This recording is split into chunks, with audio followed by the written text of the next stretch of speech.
devices. We are getting good connection. Let's see here. You channel. Go to live. And there we go. Start it up.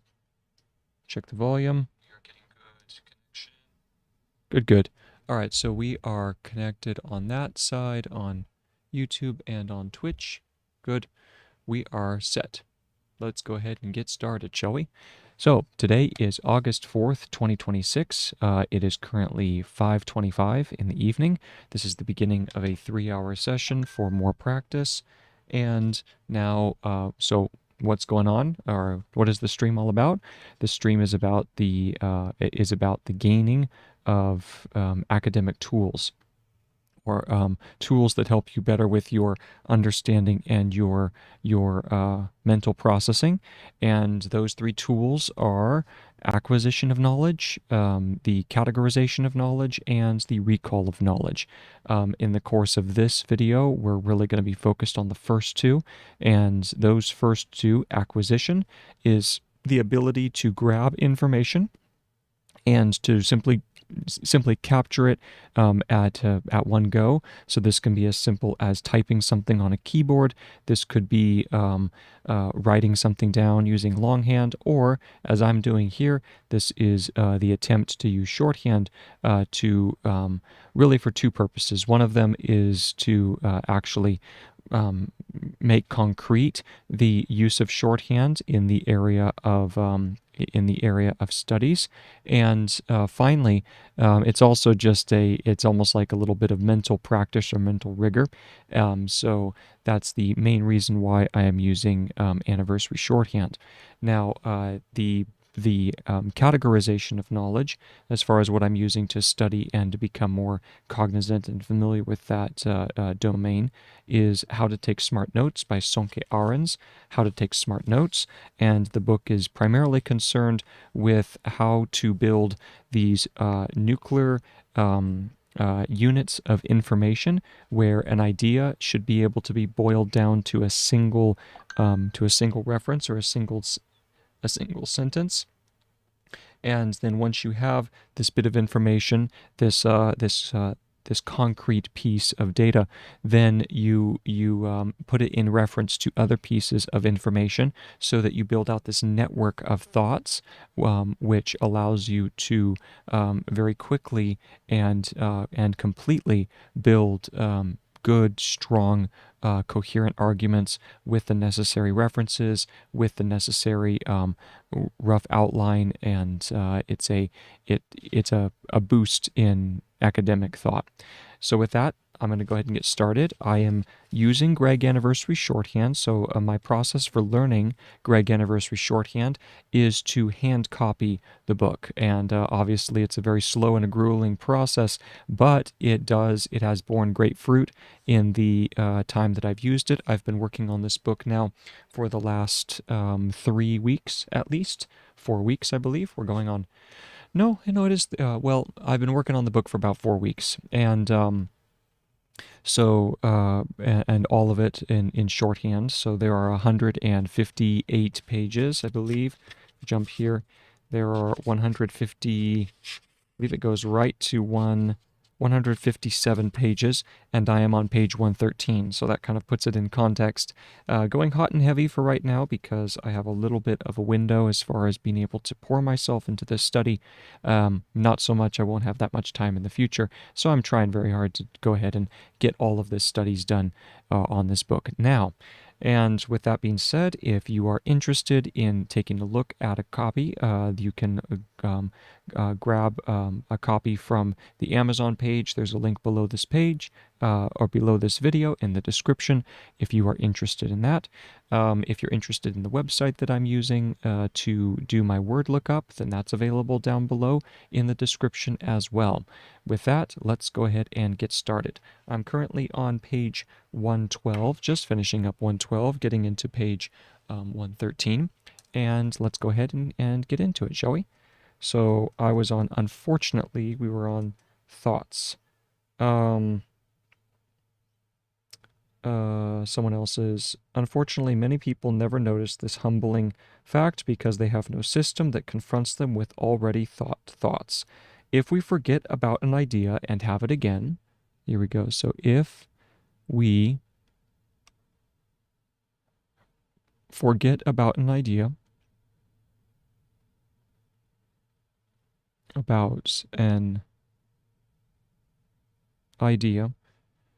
if we forget about an idea and have it again, our brains, so if we forget about an idea and have it again, and have it again, comma, our brains get as excited as if we are having it the first time. Our brains get as excited. Our brains get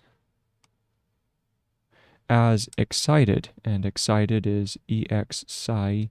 See, it's excited, I believe. Let's check that out. Hopefully you can see that. Very good, yep. And excited, let's go ahead and spell it correctly.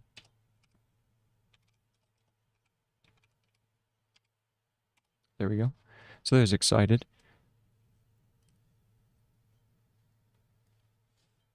Okay, let's go ahead and move this down here. Our brains get as excited as if we are having it the first time. As if we are having it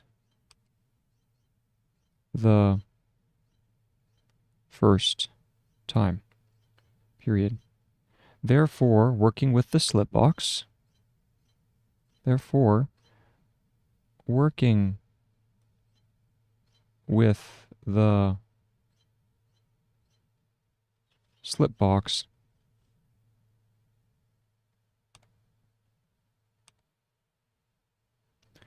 is disillusioning. Disillusioning. So let's go ahead and take a look and see what word that is. We go disillusioning. Okay, so we don't have disillusioning, but we do have disillusion. Right there. Disillusion.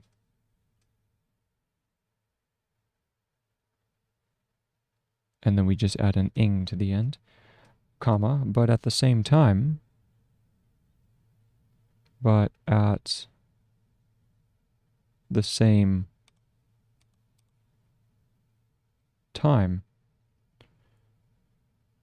it increases the chance. It increases, and we can do a double curve for that. So we go increases the chance that we actually move forward. That we actually move forward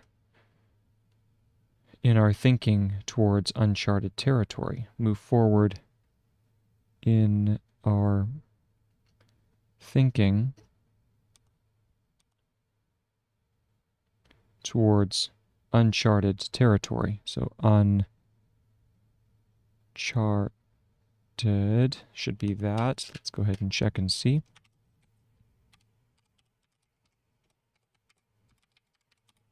Check chart and then charted. So we do actually need to have an E added to make charted. So we'll go uncharted.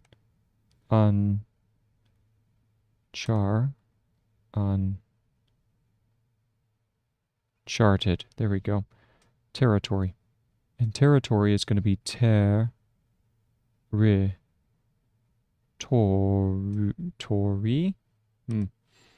We might need to have an R there, so we're going to go territory.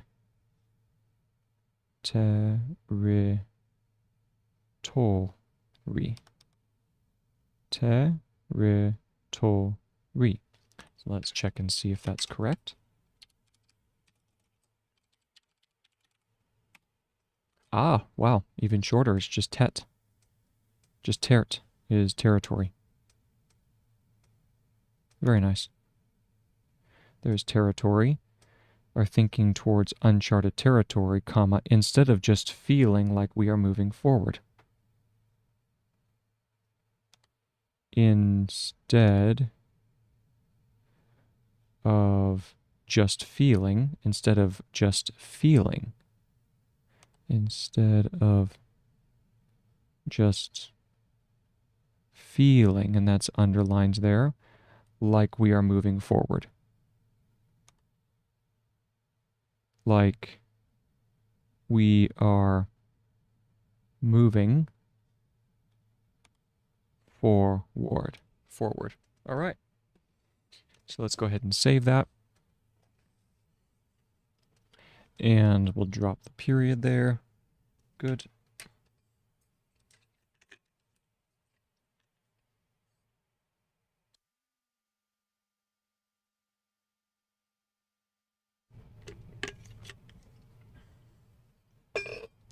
Okay, so that was forward.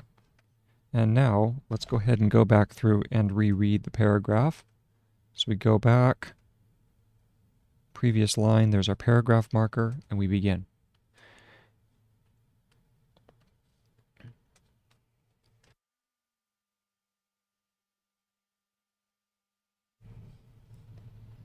If we use the slip box for a while, we will inevitably make a sobering discovery.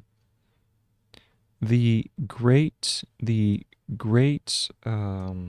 new idea we were able to add to the slip box turns out to be already in there. Even worse, chances are this idea also was not even ours, but someone else's. Have the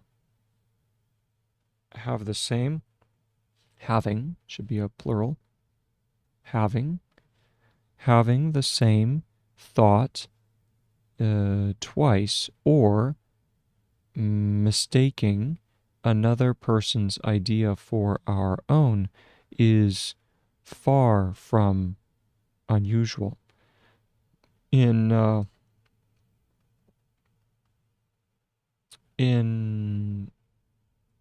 unfortunately, is far from unusual. Unfortunately,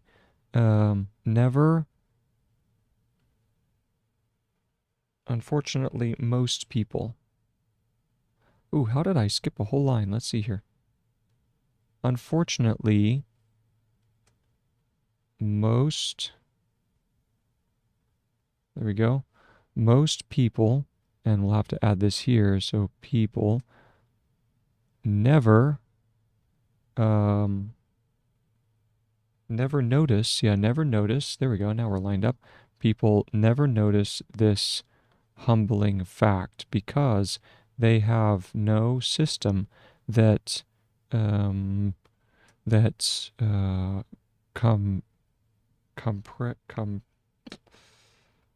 confronts them with already thought thoughts.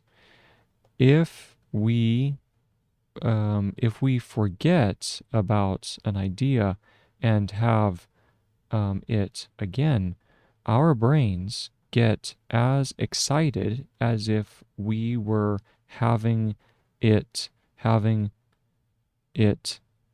the first time.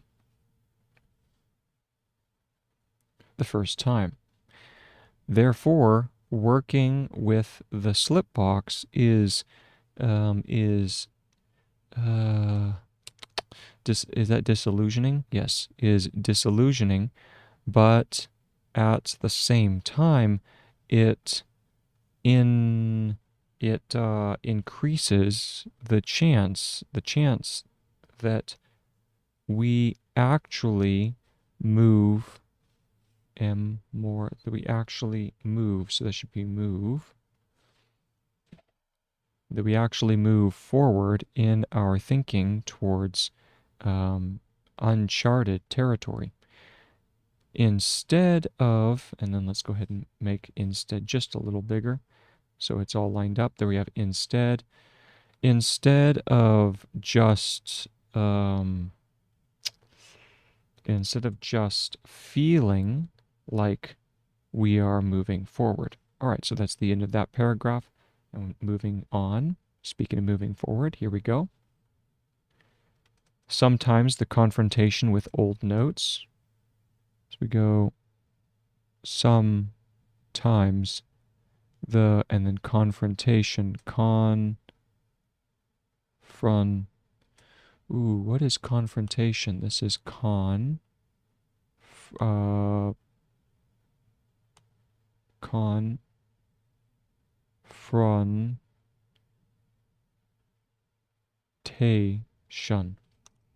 Let's see if that's correct.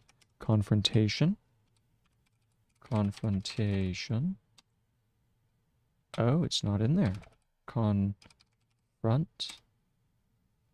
Interesting. So confrontation. Confrontation.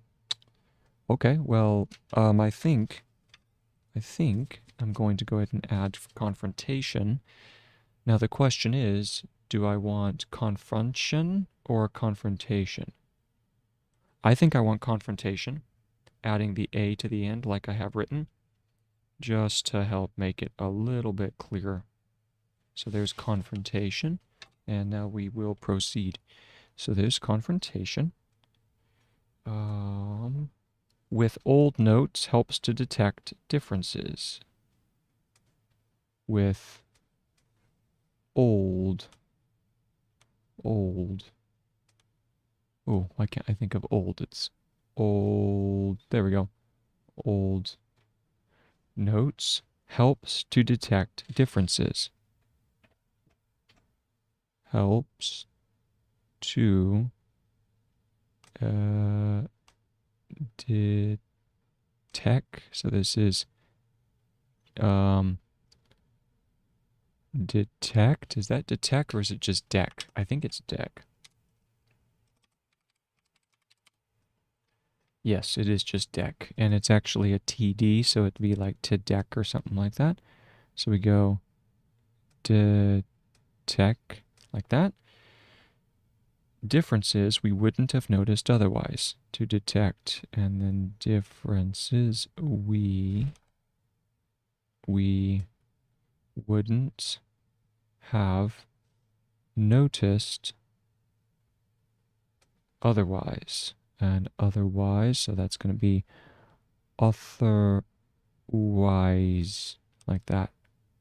Oh, no. Isn't otherwise... Otherwise is a word, isn't it? Don't they truncate it even further?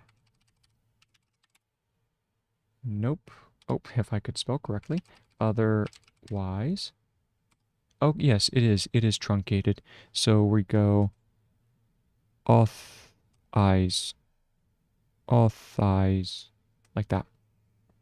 Okay? So we have otherwise. We would not have noticed otherwise. Period. What seems to be the same idea.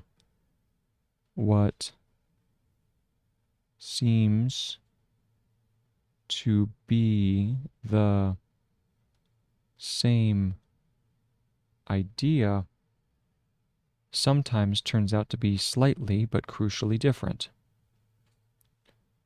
Sometimes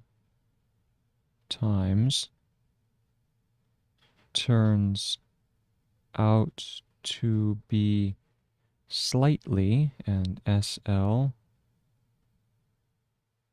slightly, but crucially different. But crucially different. Let me check slightly.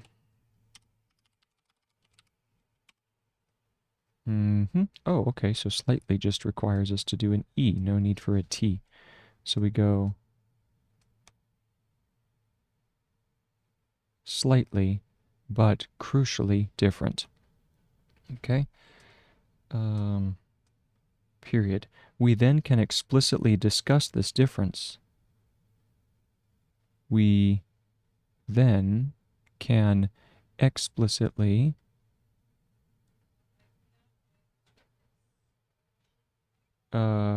discuss this difference on another note.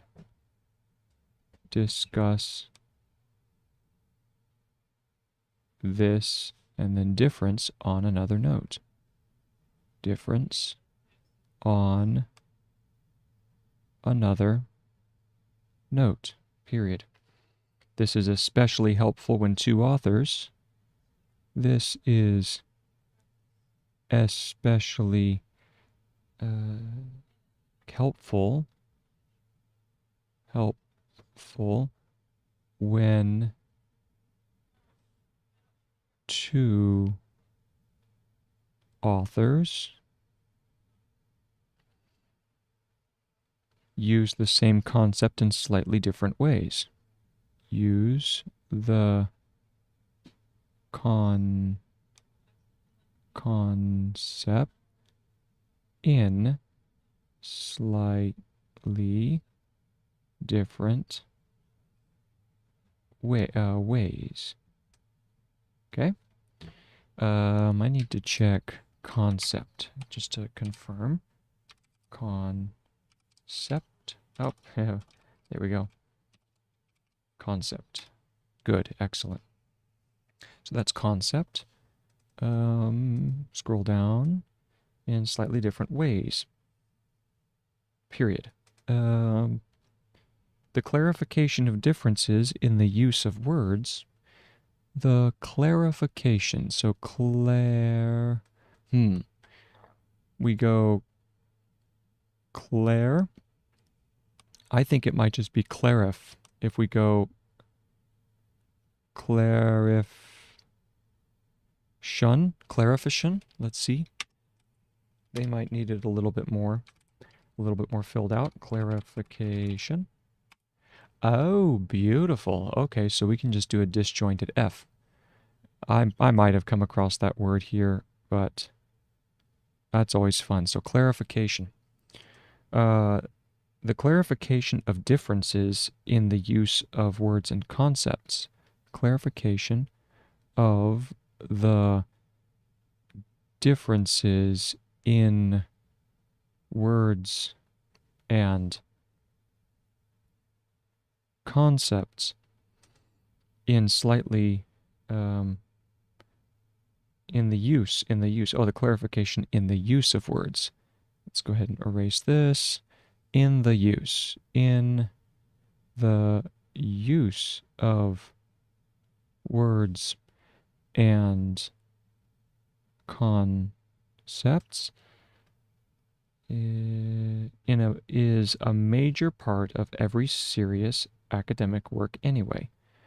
Is a major, is this major? Might curve around, right? Is a major part of every serious, so part of every serious academic work anyway. Academic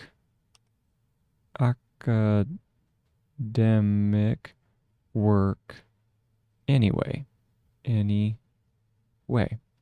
Period. Okay, I need to check major to make sure that that is the correct term. And that is beautiful. Major part of every serious academic work anyway. Now also, I just want to check serious one more time to confirm.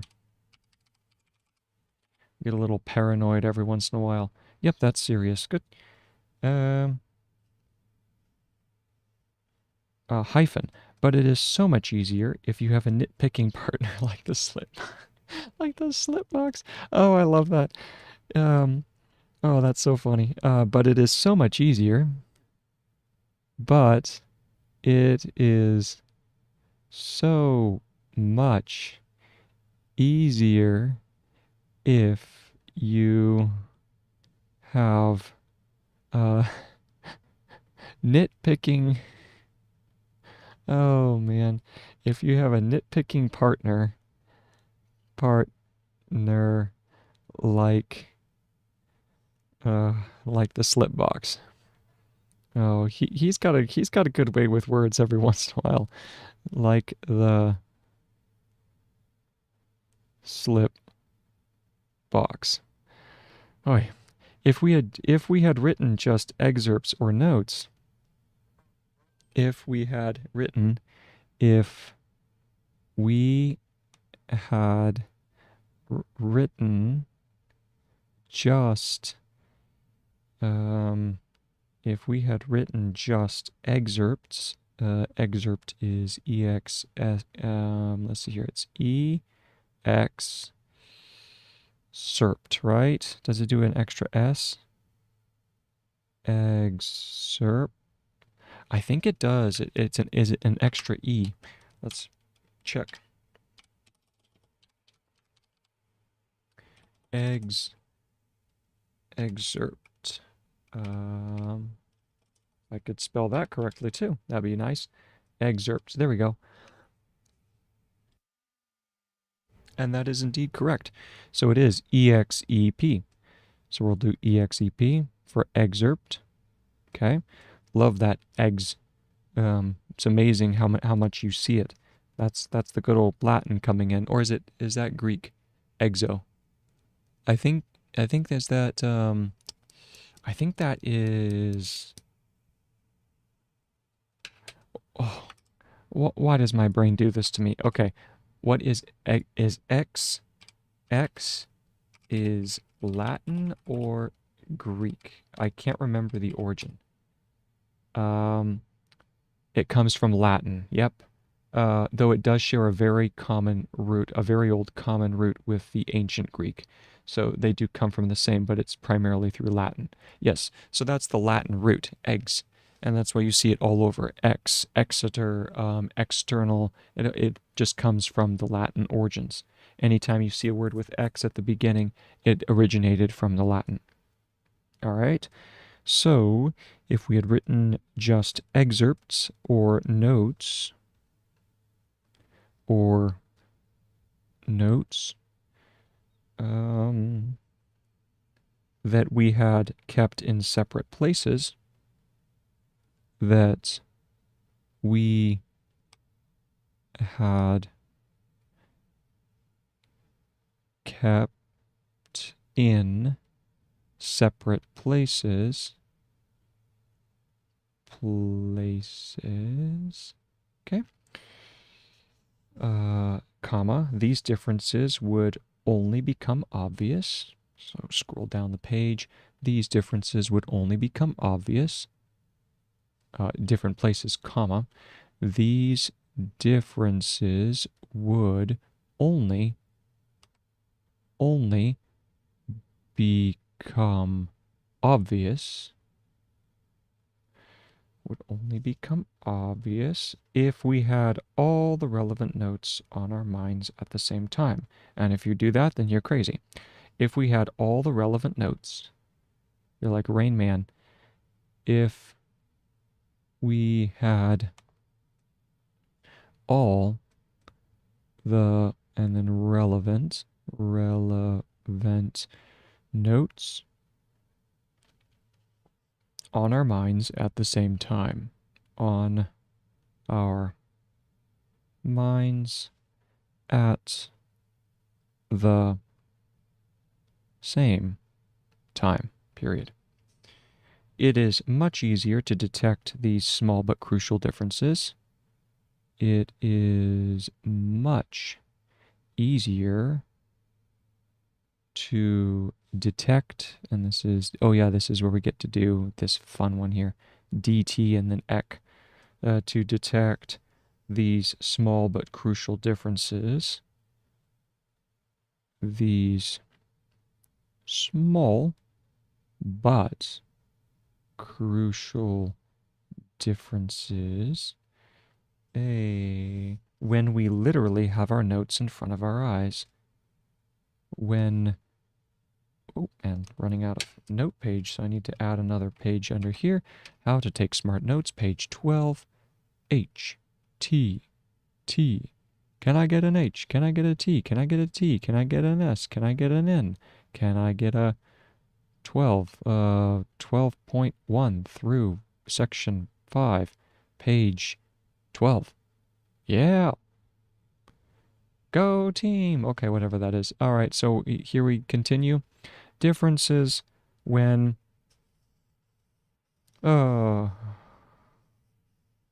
when we literally have our notes in front of our eyes. When we literally have our no, ooh, literally, isn't this the one where we go, it's a stroke, it's a long oval, right? I think it's that. Let me check. This one always gets me. Literally. Oi, oi, oi, oi. Boy. Literal. So what is literal? Literal is that. So literally is simply adding, yeah, a circle. I'm making it too hard on myself. Just wake up, old boy. Come on. Come on, you can do this. Here we go. Literally. There we go. Make it easy. Have our notes in front of our eyes. Have our notes in front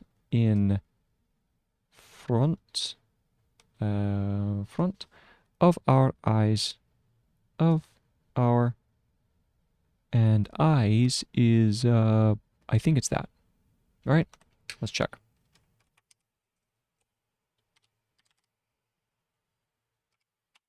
Yep, that is eyes. So, can fix that up. Eyes. Nice. Alrighty. Period. No, comma. Comparing them during our attempts to connect them. Comparing them in our attempts. And this is, oh yeah, attempts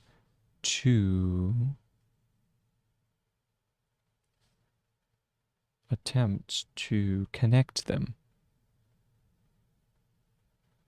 There we go. Let me check. Attempt.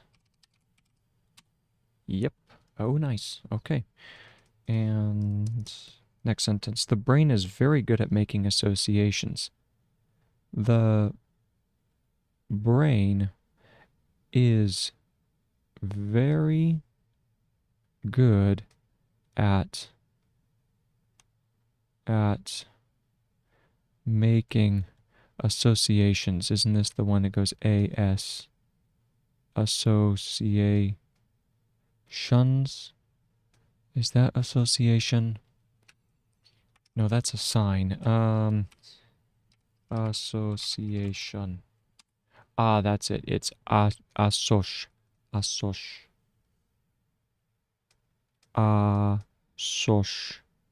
And then S, associations. And spotting patterns and similarities. And spotting patterns and similarities. Patterns, need to clean that up a little bit. Patterns and similarities. So this is similar, and then similarities. Do we just add an E to it? No, that's similarly. What did we do for similarity? That's right, a disjoinder. A disjoinder. Similarities. Okay? Nice thing about Sonke is he uses words quite often, so I'm able to actually have a chance to practice. Spotting patterns and similarities between seemingly different things. Between, oh, I know seemingly now. Seemingly different things. and also very good in spotting differences, and also very good in spotting differences between, hold on, seemingly different things, between seemingly similar things. Yeah, okay, all right. Spotting patterns and similarities between seemingly different things, and also very good in spotting differences between seemingly similar things. In spotting differences between seemingly similar things. Similar things. All right, there we go. Comma, but it needs to have them presented objectively and externally. Comma, but it needs, talking about the brain, to have them presented, to have them presented, and presented is PRS and then T, I believe, right? Let's check that. No need for the S, we just do the PR and then T. Have them presented objectively and externally. So objectively is ob, and is it object, right? So we have objectively, and then, is that how objectively goes?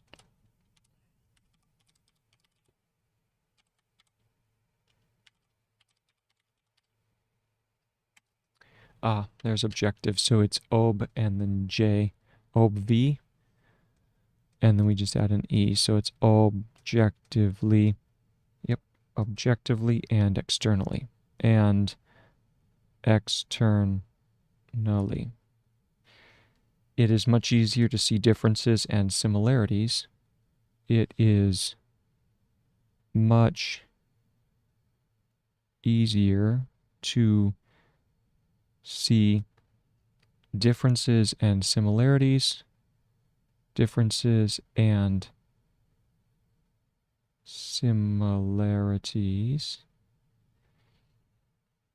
than to detect them by mere thinking. Than to detect them by mere thinking. All right, that's the end of the paragraph, so now we'll go back through and read the sometimes the confrontation is the section we're looking for.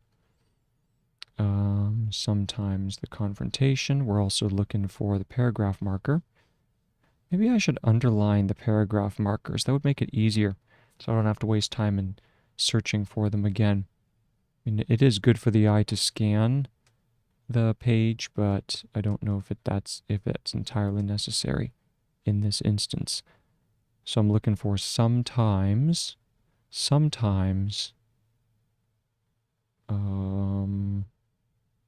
let's see here. There we go, there's sometimes. And yep, we sometimes the confrontation with old notes. So we're also looking for the confrontation.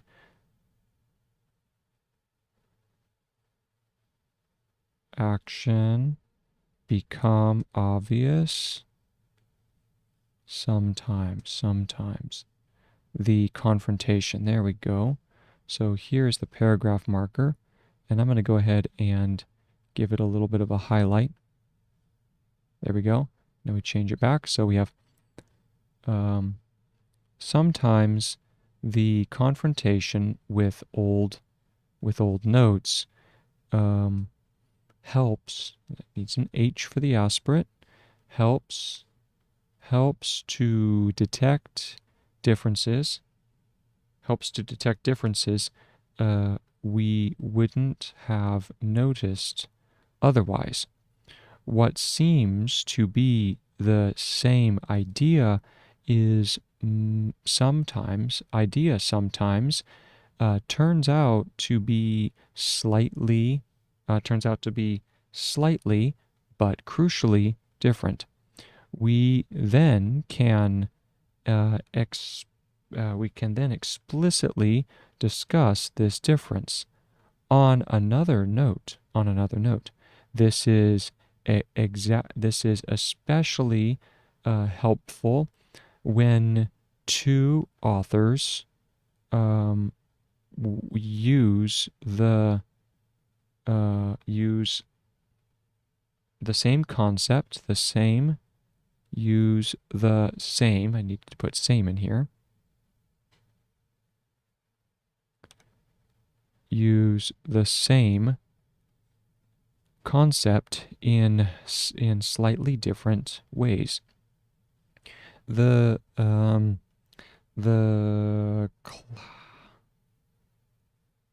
clarification, is that clarification?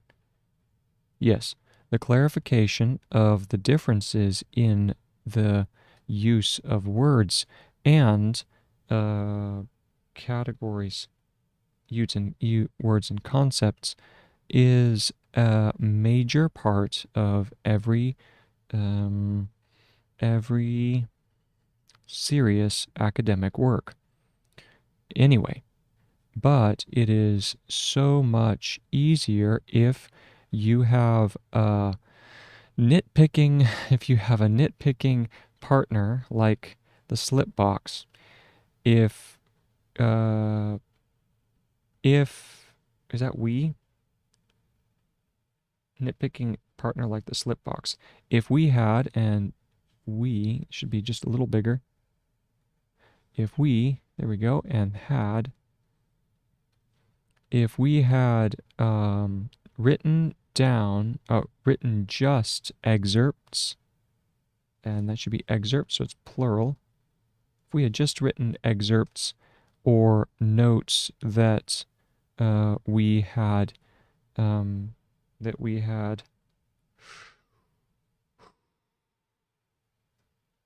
kept in separate places. I do need to check kept to see if that's correct. Yep, kept. One thing I really have to be careful of is kept is different from like compartment. Was it compartmentalize or something like that? Because it does the smooth. It smoothly transitions. Okay, there we go. Kept in separate places. These differences would only become obvious if we had, forgot the H, if we had all the relevant notes on our minds at the same time. Obviously impossible. It is much easier to detect these small but crucial differences when we literally have our notes in front of our eyes. Comparing in front of our eyes, comparing them in our attempts to connect them. The brain is very good at making associations and spotting patterns. Now, I need to check spotting just to confirm. Spot. Yes, that is spot. Good. And spotting patterns and similarities between seemingly different things, and also very good at spotting differences between seemingly similar things. But it needs to have them presented objectively and externally. It is much easier to see differences and similarities then to, is that then to? Yeah, it is much easier, and so let's make then just a little smaller. then to detect them, but by mere thinking. So you try and, once again, try and be as objective as possible in order to present the information in a clear and concise fashion. Okay, so now let's go ahead and continue on. Comparing notes can also help us to detect contradictions. So let's continue.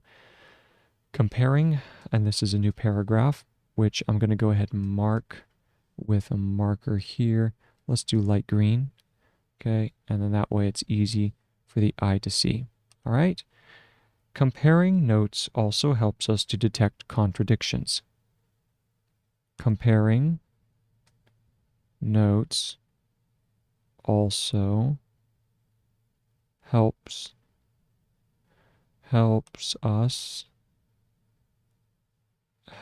us to detect contradictions. And contra is above, right? Contra, and then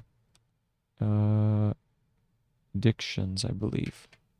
Let's see if that's, I think it's some variation of that. Yes, there it is. So we go contra is a prefix, so we can go that value here, contra, and then dictions, like that, comma.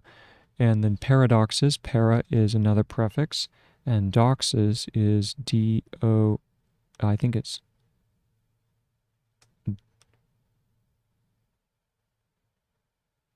is that paradoxes? Let's see if that's paradoxes.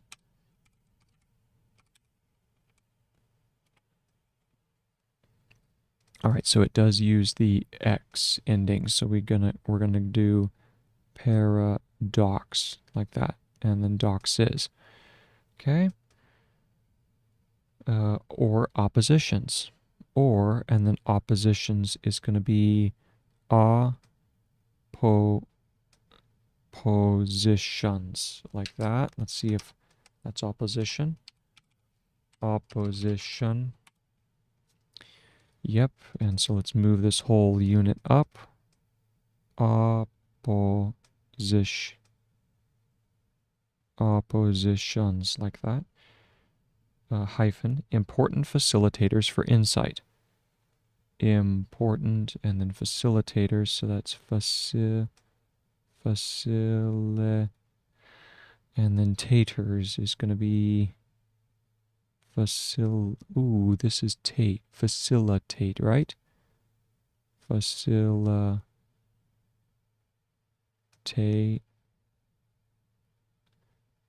taters, right?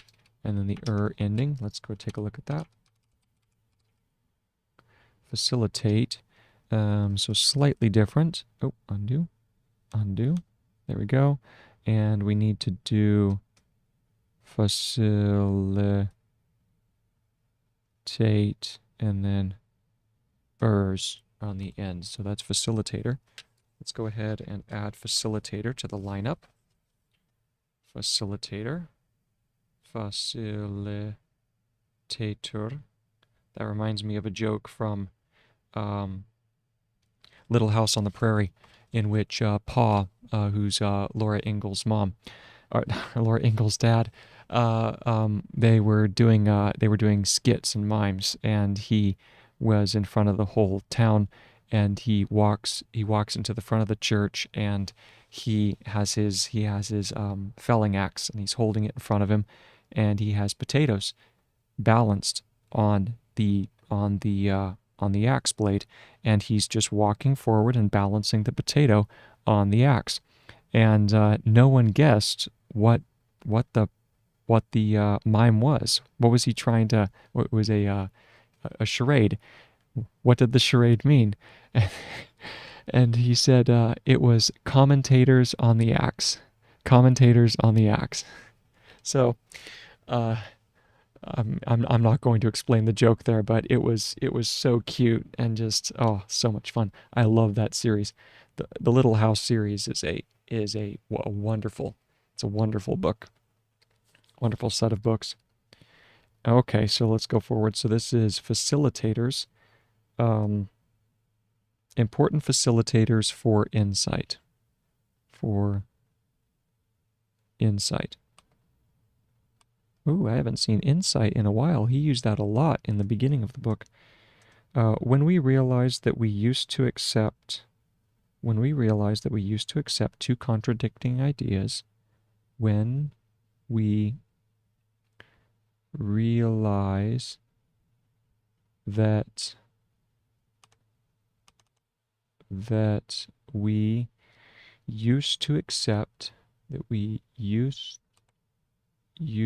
to accept and accept is just, I'm pretty sure it's just AKS, right? No.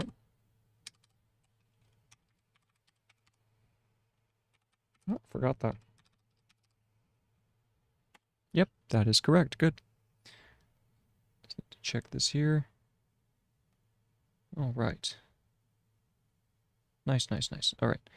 Accept, when we realize that we used to accept two contradicting ideas, accept two contradicting ideas as equally true, as equally true, comma, we know that we have a problem. Yeah, that's true. We know that we have a problem. We know that we have a problem. Hyphen. And problems are good. Oh, really? And problems are good. And problems are good because we now have something to solve. Because we now have something to solve, and solve is all like that. Nice. All right, good. A paradox can be a sign. So a paradox can be a sign that we haven't thought thoroughly enough. That we haven't thought, and then thoroughly is thorough. Isn't it thoroughly? Is it thoroughly? Thoroughly? Let's take a look.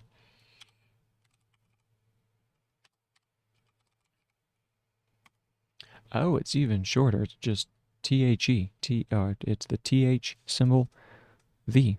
Thoroughly. Very nice.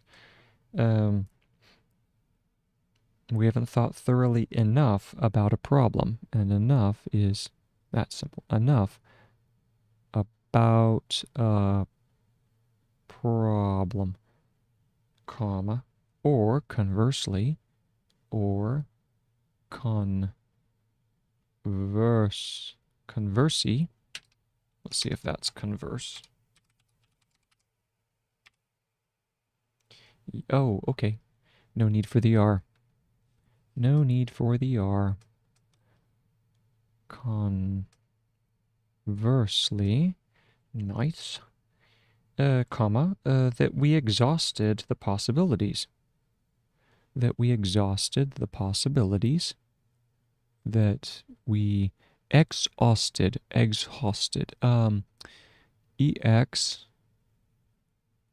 ES, and then austed. Is that exhausted?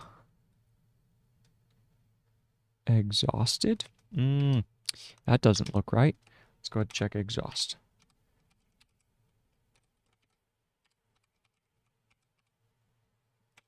Oh, it's shorter. Exhaust. That's fun. Exhausted. Look at that. Gotta love that. Exhausted. Like so. Exhausted. Lovely. the possibilities of a certain paradigm. The and then this is possibilities, right? And then you add an S. Let's take a look. Possibility. Yep, that's right. Yeah, dog. Good, good. The possibilities of a certain paradigm. Of a certain paradigm. Oh yes, paradigm. This is P. This is the one where it's para and then dime. DM. Let's check that, make sure. Lovely. All right, paradigm. It's the funny thing, you find out with a lot of the more complex and big words that they're just groupings. It's really incredible. Finally, oppositions help to shape ideas. So we have finally, and finally. I think that just adds an E to the end, right? Let's go check. Oh, loops a little further.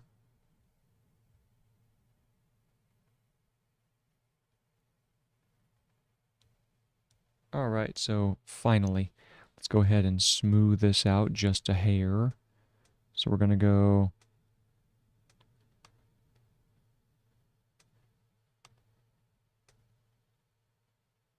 finally.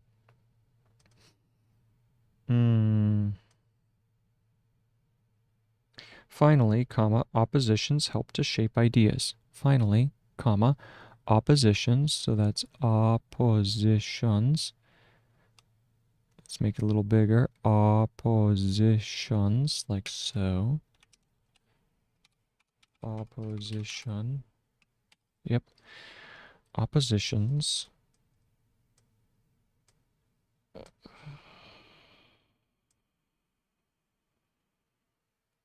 help to shape ideas by providing contrast. Finally, oppositions help to shape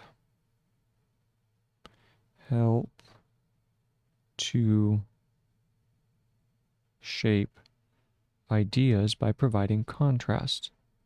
Ideas by providing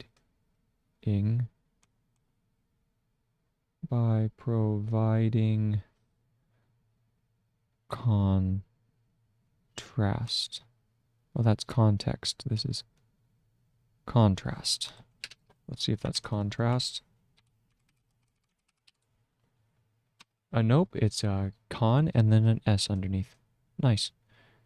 Let's go ahead and fix that by providing contrast. Like so. Okay. Period. And then we have Albert Rothenberg suggests that the construction of oppositions, so here's his name, Albert Rothenberg. Albert. This is going to be Albert.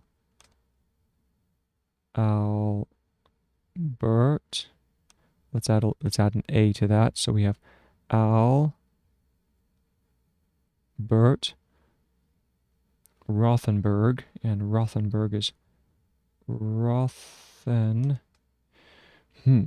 this is going to be Rothenberg.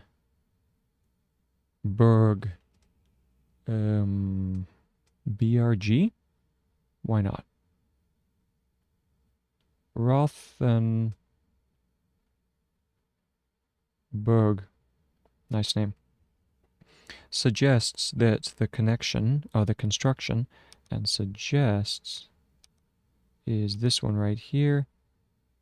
Suggests that the connection, the construction, and construction is cons, and then a K underneath. Cons K for construction. Correct? Let's go ahead and check that out. Yep, the only difference is that we need to change this into a shun ending. So we go cons and then construction. We drop that symbol right there. Of oppositions is the most reliable way of oppositions is the most reliable way of generating new ideas. Of generating new ideas. And that was Rothenberg 1971, 96, and 2015. 1971 hyphen 1996, 1996, and then the final value of 2015. 2015 close parens. Good. Okay. Okay.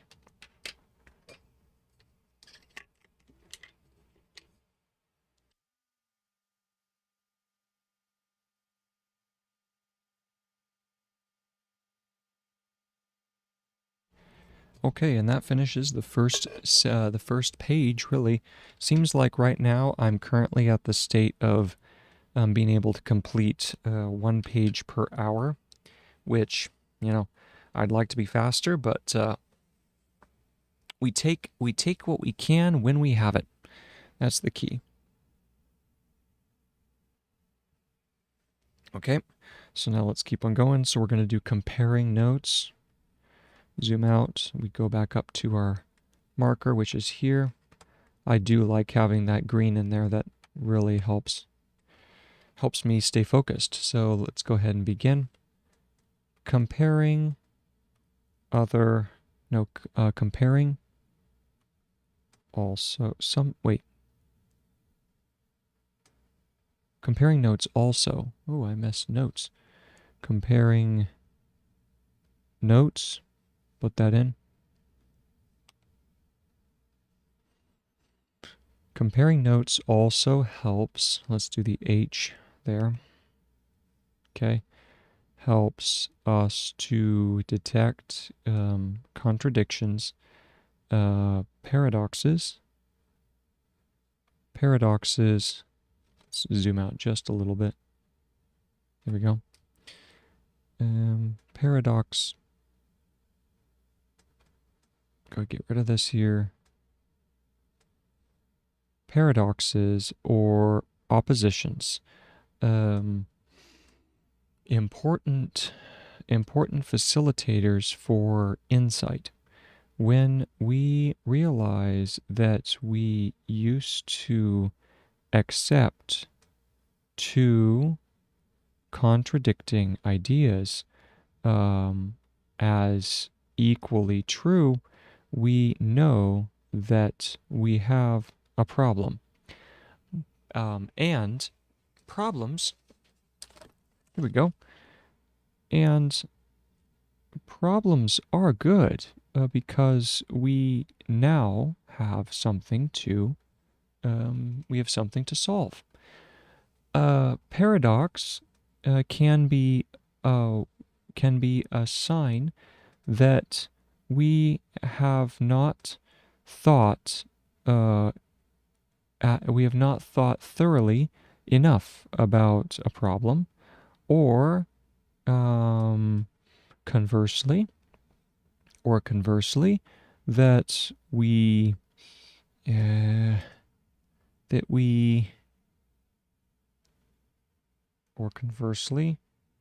exhausted, or conversely, that we exhausted the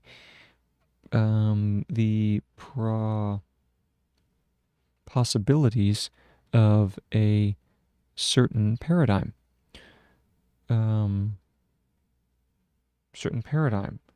Finally, let's make that F just a little longer.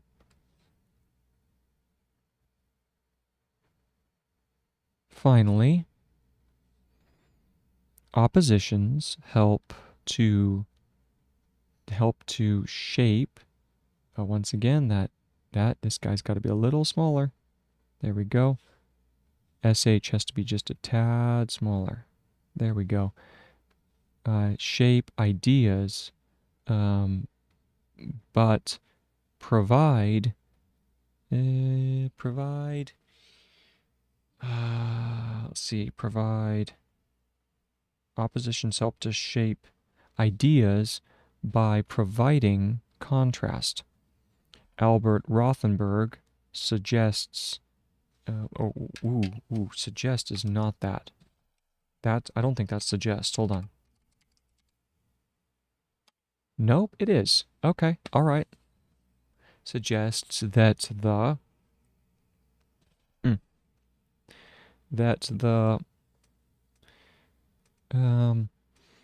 construction of oppositions is the most reliable way of generating new ideas. Reliable. Let's check reliable. Reliable. It actually does need to have the reliab, so let's go and fix that. We go reliable for that. The reliable way of generating. Let's go ahead and check generating.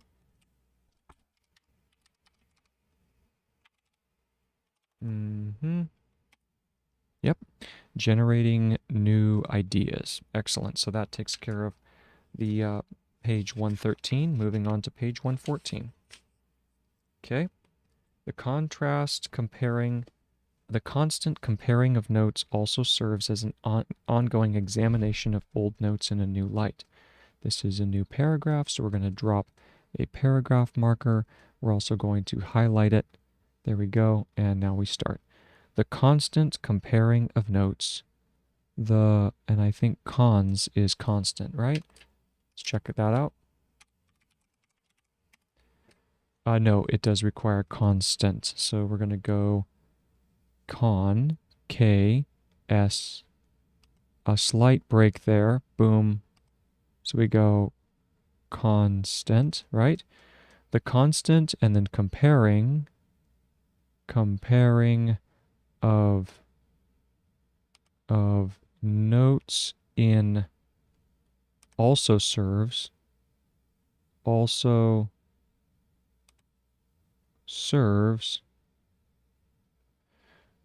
as an ongoing examination, as an ongoing examination. That's examtion.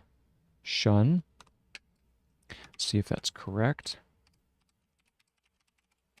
Examination. That's exactly what it is. Examination, but we need to make it just a tad longer, so we're going to go here, examination of old notes in a new light. Of old notes in a new light. I am surprised how often the addition. I am surprised how often the addition of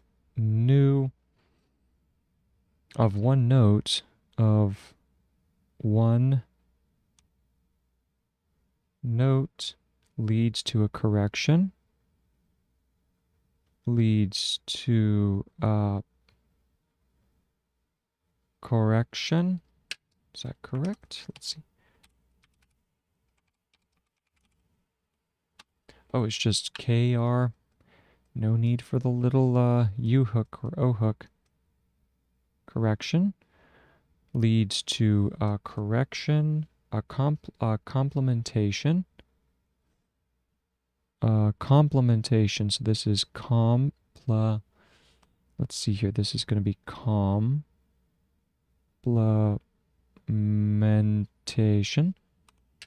Complement is what we're looking for, then shun. Complement, and then complementation. Complementation is just added to that, so we do complementation. Okay, I'm going to add that to the dictionary as well.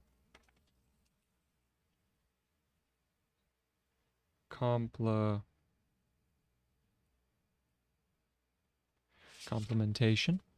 Okay. And what else? Complementation.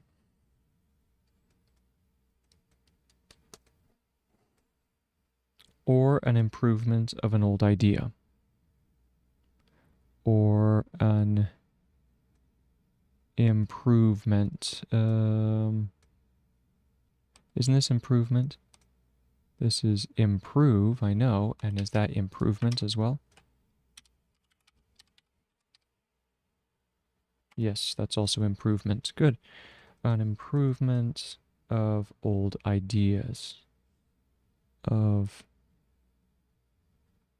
old ideas. Period. Sometimes we discover that the source given in a text. Sometimes we, and then discover that we discover that the source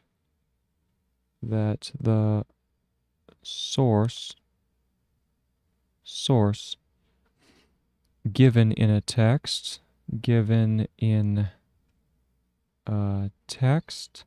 is not the actual source. Is not the actual source. Dun dun dun.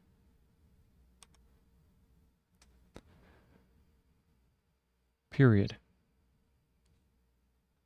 Sometimes we discover that the interpretation.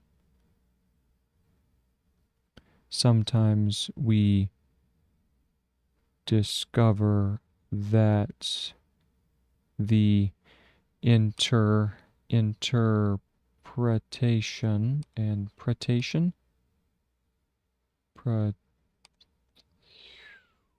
maybe that interpretation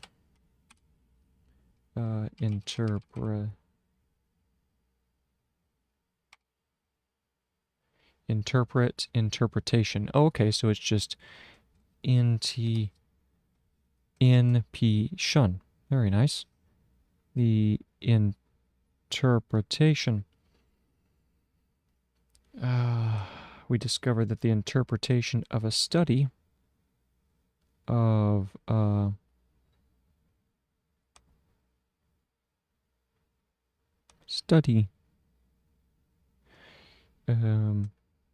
conflicts with another interpretation. And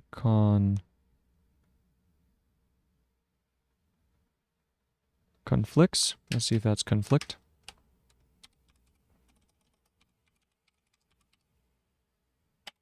A little bit of a sharp turn between F and L.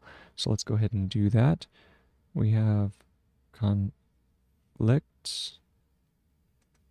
with another interpretation. With another interpretation. Comma, making us realize that the study is so vague. Making us realize that the study is so, and then vague is vague. That looks right to me, but let's go check it. V-A-U-G-E. Whoa, hold on. Vague's not a word? Oh, hold on. Yeah, there's vague. Yeah. All right. Oh, hello.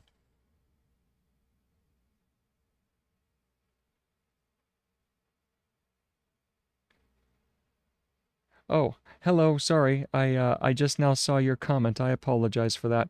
Yeah. So what it's not hieroglyphics. It's a Gregg shorthand, and it is the attempt. So it is it's not data science, it's not hieroglyphic representation, it's phonetic transcription. So what I'm doing is I'm working through the book by Sonke Ahrens, How to Take Smart Notes, and there's a link down in the description. And essentially, what I'm doing is copywork of the English text, and I'm turning it into the phonetic transcription. Okay, so as you see, I'm speaking the word, and then what I'm writing are the equivalents to that form. So, thanks for joining in, and I'm just going to keep on working here. Okay, so. You essentially just walked into a study hall. So that's what you're seeing me doing. And you're welcome to stick around. It's super boring, but we just got to put in the time. So here we go. This is the word vague. Vague, okay? Is so vague that it can be used as proof that it can be used as, and then proof is PRF, I think, is just the form. So we go PRF. Okay. And so we have proof there. Okay, and let me check in the directory to see if it's there. PRF. Beautiful. That's it. So there's proof. Sometimes we find that it can be used as proof for two contradicting interpretations. As proof for, that's the word for, two, and then contradicting. I love this one. This is contradicting, like that. Contradicting, and then interpretations is another fun one. Interpretations. There we go. Period. Sometimes we find two unrelated studies. Zoom down here, start a new line. Sometimes we find it. Come on. Oh, good grief. Find the phi? I'm blanking on it now. Yeah, it's not the easiest way for sure. You hit the nail on the head.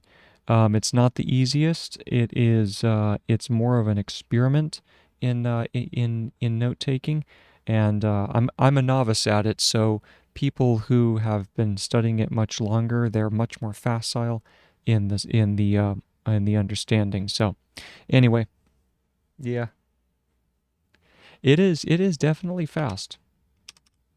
It's more about fluidity of the hand and helping to cut down on hand strain. So here's find. We find two unrelated, two and then unrelated. So this is going to be unrelated, related,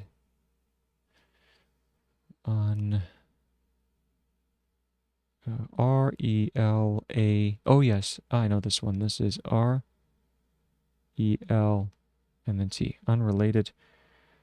We find two unrelated studies that give proof. Studies that give proof that give proof, P-R-F, that give proof to the same point.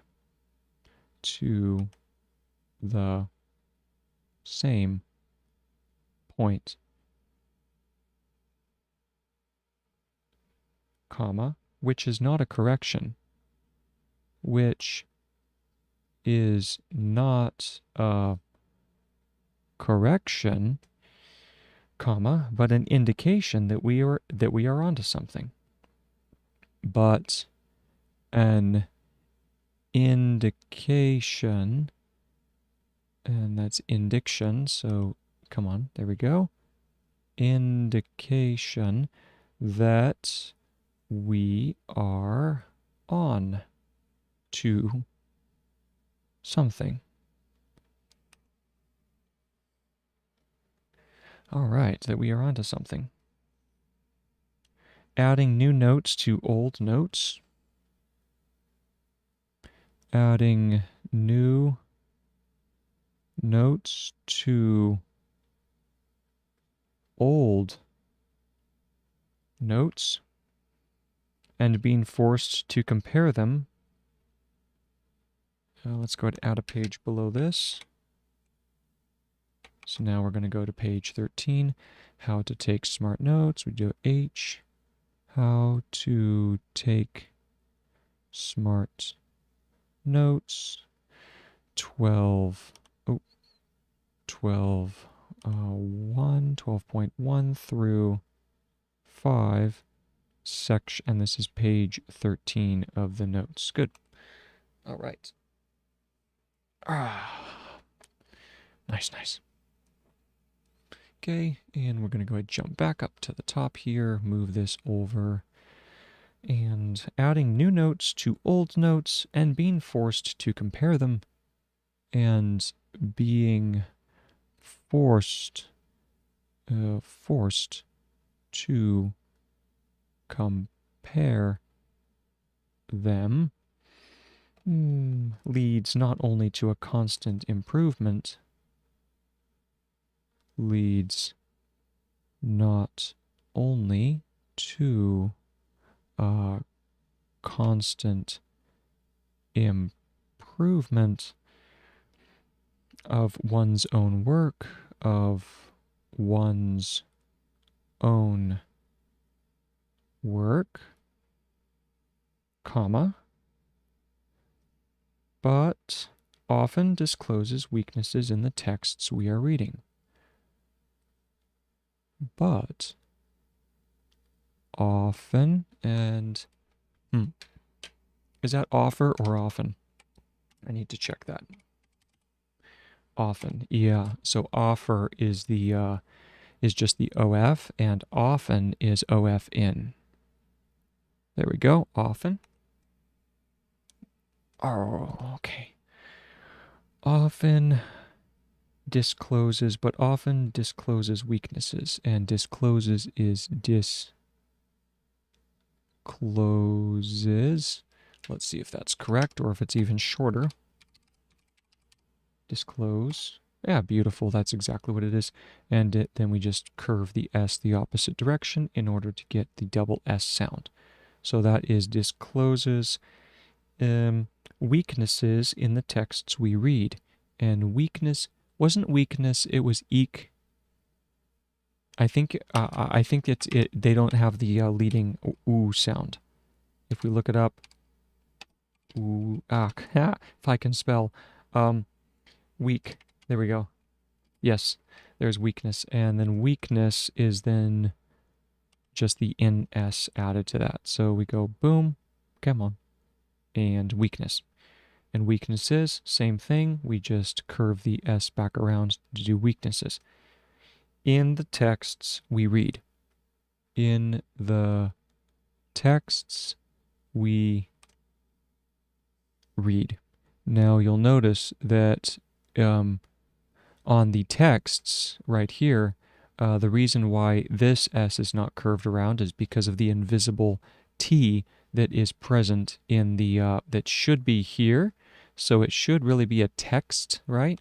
But since this is a text, then texts, then, and there's kind of there's a sharp tone between those two, then you put a sharp turn in the S. All right. So, texts we read is the end of that sentence. Drop a sentence marker. We have to compensate for that by being extra critical. We have to compensate. Compensate. So, yeah, that is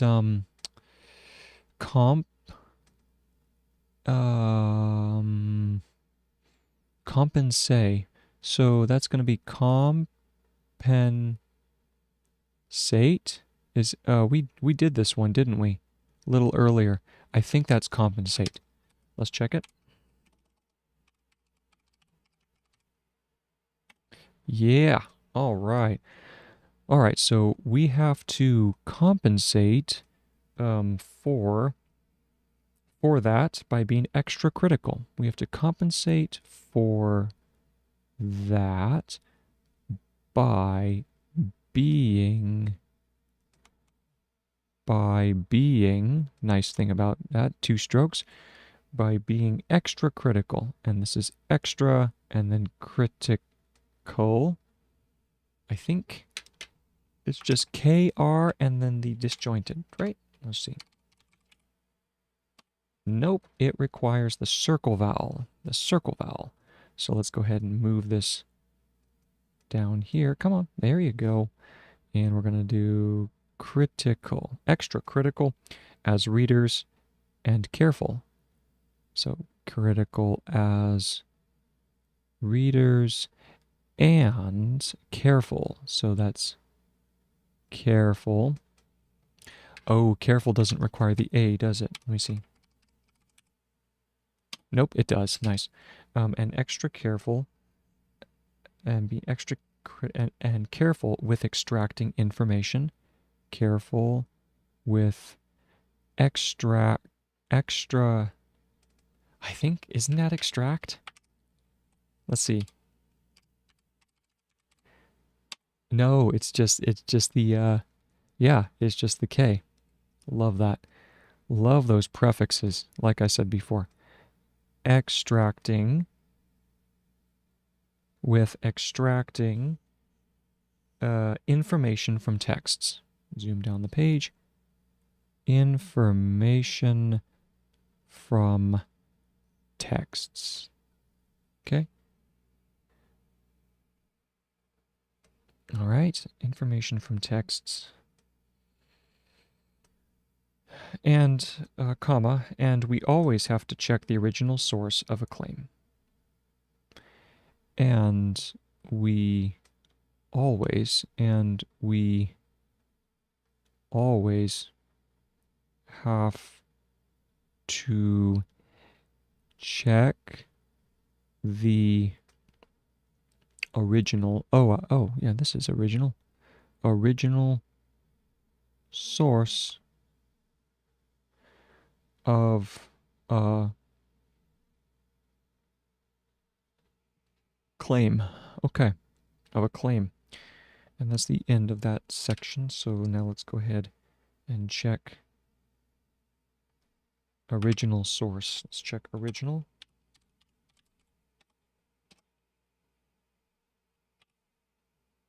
Yep, that's original. Good. Original source. I also want to check source. Yep, that's source. Oh, I need to tighten that, tighten up the U hook just a little bit. Like that, okay? All right. Source of a claim. Now, what I need to do is grab a little drink of water.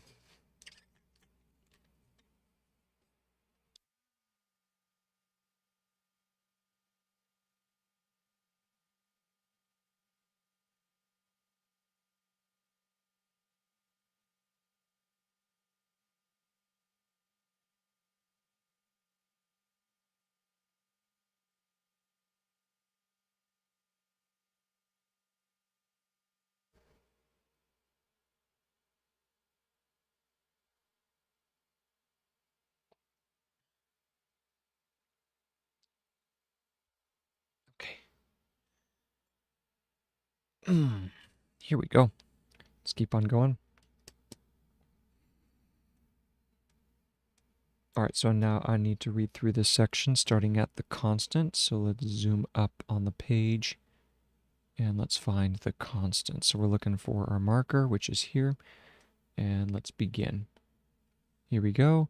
The constant comparing of notes also serves as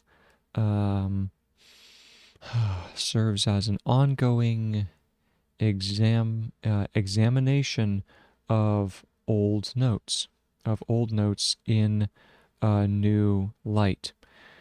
I am surprised how often the how often the addition of one note leads to leads to a critical no leads to a correction, complementation, or an improvement of old ideas. Sometimes we discover that the source given in a text is not the actual source. Sometimes we discover that the interpretation of a study is that conflicts? Conflicts, right? Yes. Conflicts with another interpretation, making us realize that the study is so vague that the that it could be used as proof for two contradicting interpretations. Sometimes we find two in unrelated studies that give, let's go ahead and straighten up the that a little bit, there we go, that give proof to the same, that give proof to the same point, which is not a correction, but an indication that we are on to something. At no time, hold on. What's this? Adding? Oh, adding, right here. Adding new notes to old notes, and being forced to compare, being forced to compare them. Is that compare?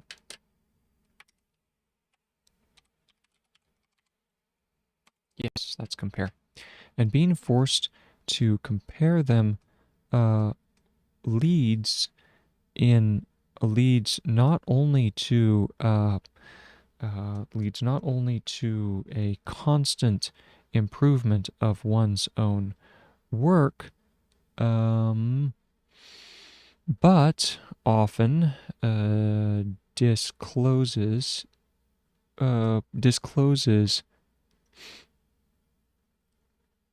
what is that? That is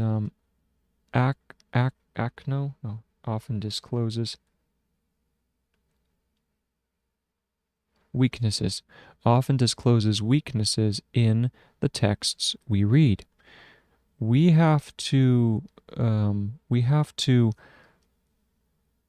compensate. We have to compensate for that by being extra critical as readers, and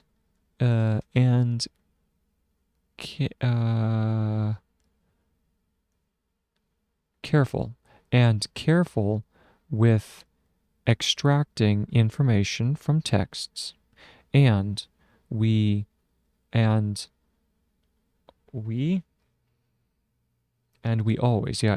always have to check the original source of a claim. All right, so that's that sentence. Now let's continue. Go ahead, drop another paragraph marker here, and we highlight it. There we go. Continuing. Here's our next paragraph. The slip box not only confronts us with disconfirming information. The slip box not only confronts us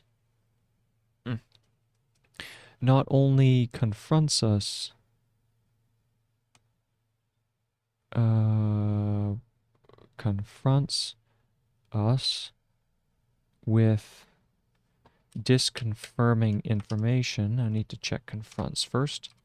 Confront. Beautiful. Oh, wait, hold on. There's a sharp turn. There's a sharp turn there, so I need to make sure I modify. It confronts us with disconfirming. So this is going to be disconfirming,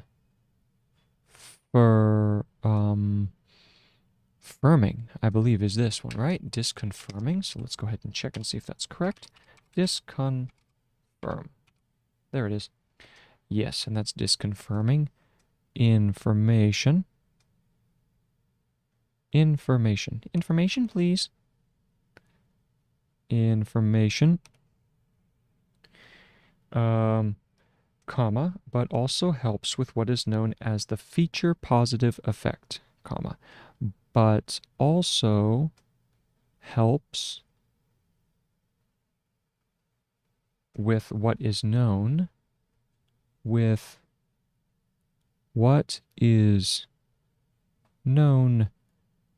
as the feature positive, and that's going to be feature hyphen positive. Now positive is going to be positive. Let's check and see if that's correct. Oh, gotta grab the whole file, so we go positive. Oh no, it's not. Okay, it's oh yeah, positive. I haven't seen that one in a while.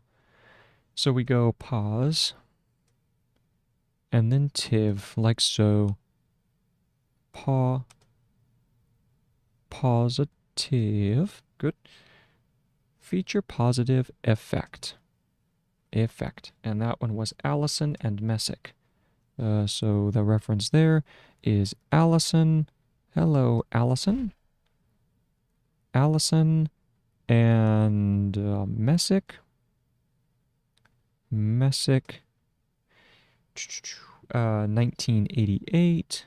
1988. And boy, there are like 3 references to this. Newman and Wolf. So we go Newman and Wolf. Ooh, Wolf. Like that. And Hurst. And Hurst.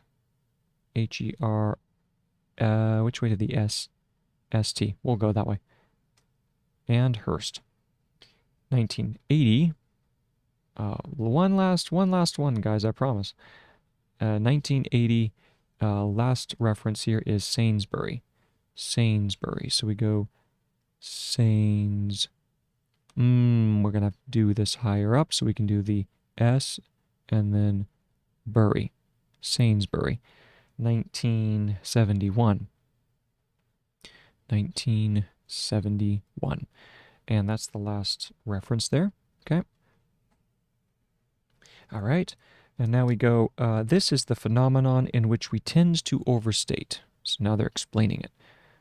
This is the, let's clean this up a little. This is the, and then phenomenon. This is the phenomenon, I believe. Let's go ahead and check that out.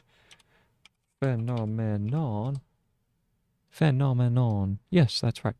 The phenomenon in which we tend to overstate, in which we tend to overstate.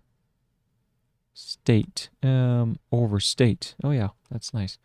Overstate the importance of information. The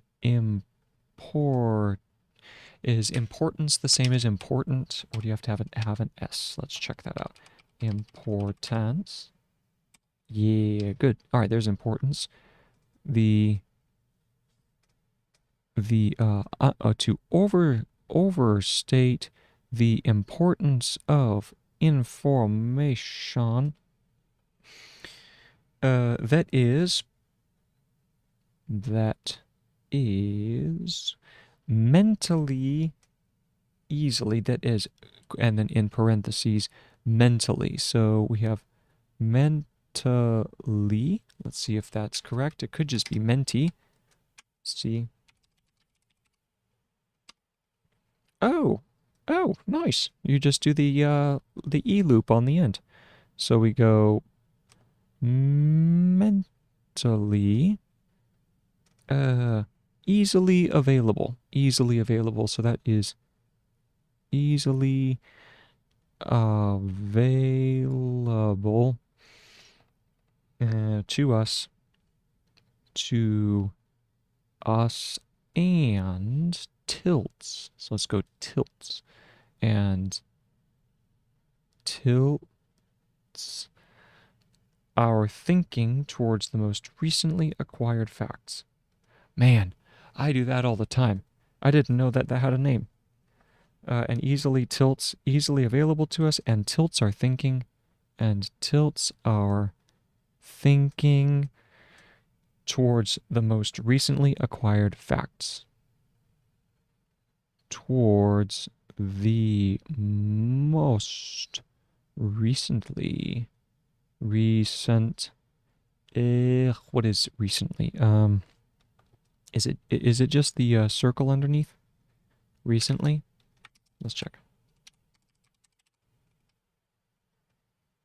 Yes, and the S needs to curve in the opposite direction. So we'll put recently, the most recently acquired, what is this? The most recently acquired facts. So we go, is it acquired? Is it A-K-R?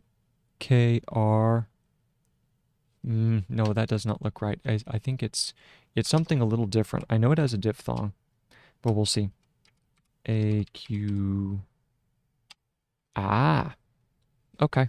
So it's all under the same K stroke. So we go A-K acquired, like so.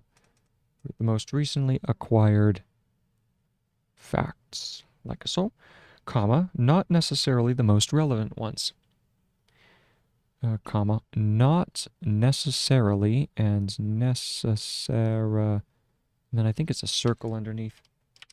Not necessarily, necessarily. Nope, it's attached. It's attached. There we go. Not necessarily the most relevant ones. The most relevant ones. Boom. How sad. Without external help, we should get the world's smallest violin for these guys. Here we go. Without external help, comma, we would not only take exclusively, so we go, we would not only take exclusively, that is the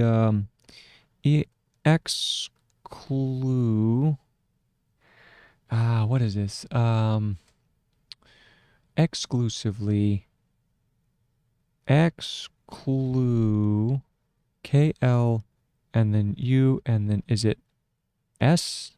Just V on the end? Let's take a look at that. Come on. Grab the whole line. Exclusive. I tell ya, I keep on doing that every single time. Exclusive is much easier, Nathan. Don't worry about it. So we go exclusively. There we go. We would not only take exclusively into, and then account is going to be AKNT.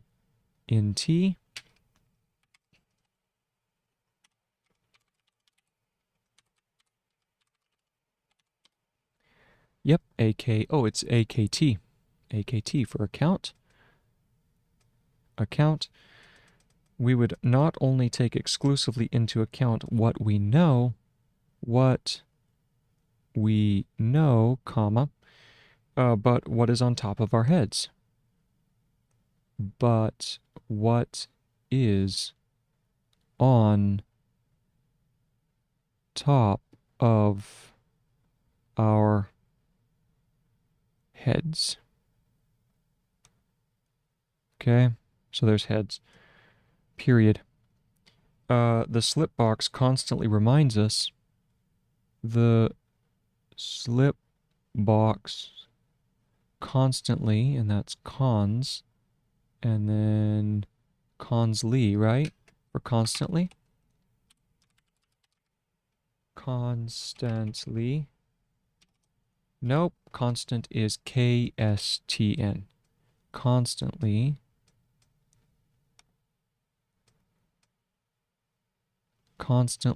reminds us,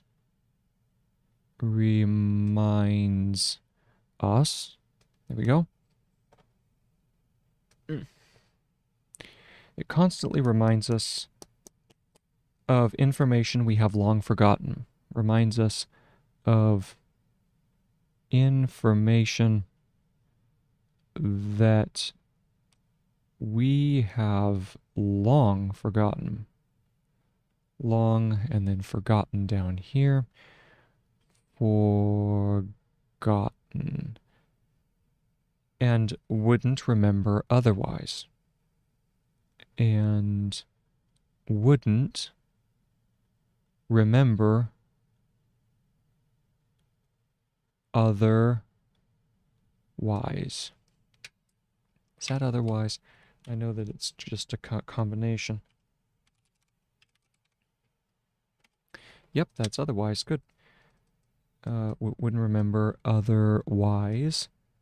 Hyphen. So much so. Hyphen. So much so. Comma. We wouldn't even look for it. We wouldn't even look for it. There we go. End of paragraph. Excellent. Let's drop a paragraph marker here and go ahead and highlight it so we're ready to go. And that's also the end of 12.3. Beautiful. It's the end of 12.3, so that means that we can now go ahead and, so we have 12.4, and we're going through 12.5. I'm seeing some names coming back here. Okay.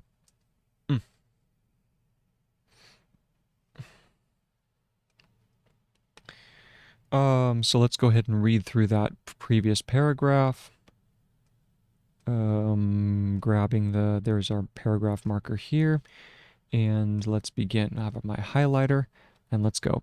The slip box not only, yes, the slip box not only confronts us with disconfirming information, but also helps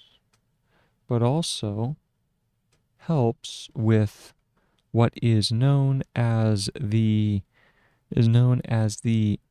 feature positive effect. Which is known as the feature positive effect, and that one was Allison and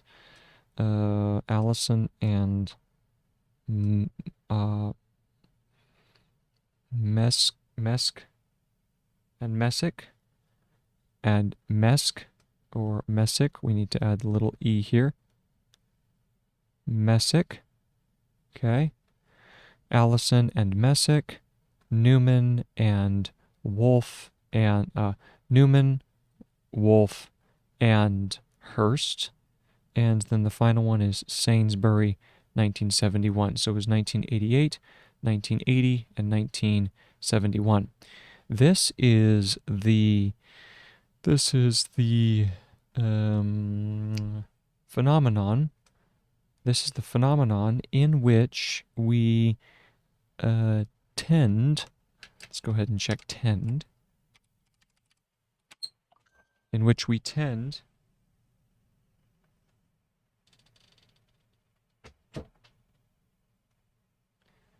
right, in which we tend to overstate the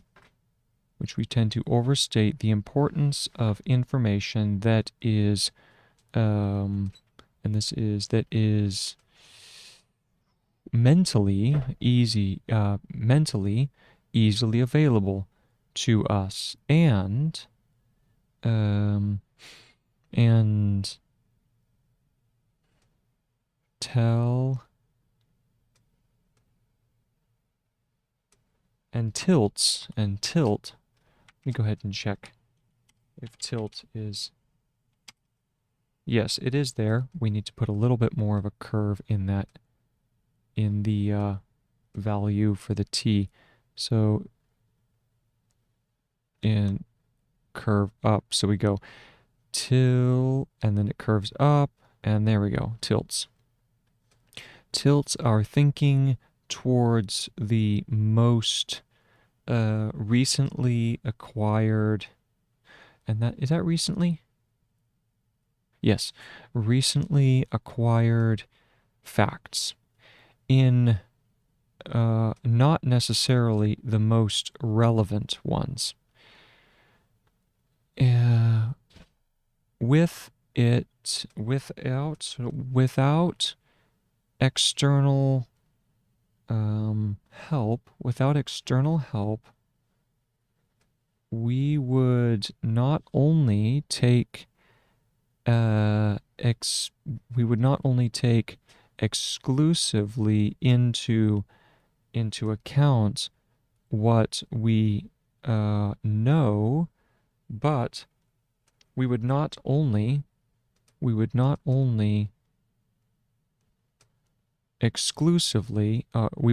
take exclusively.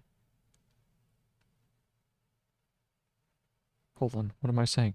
We would not only take exclusively into account what we know, but what is on top of our heads. The slipbox constantly reminds us of information that we have long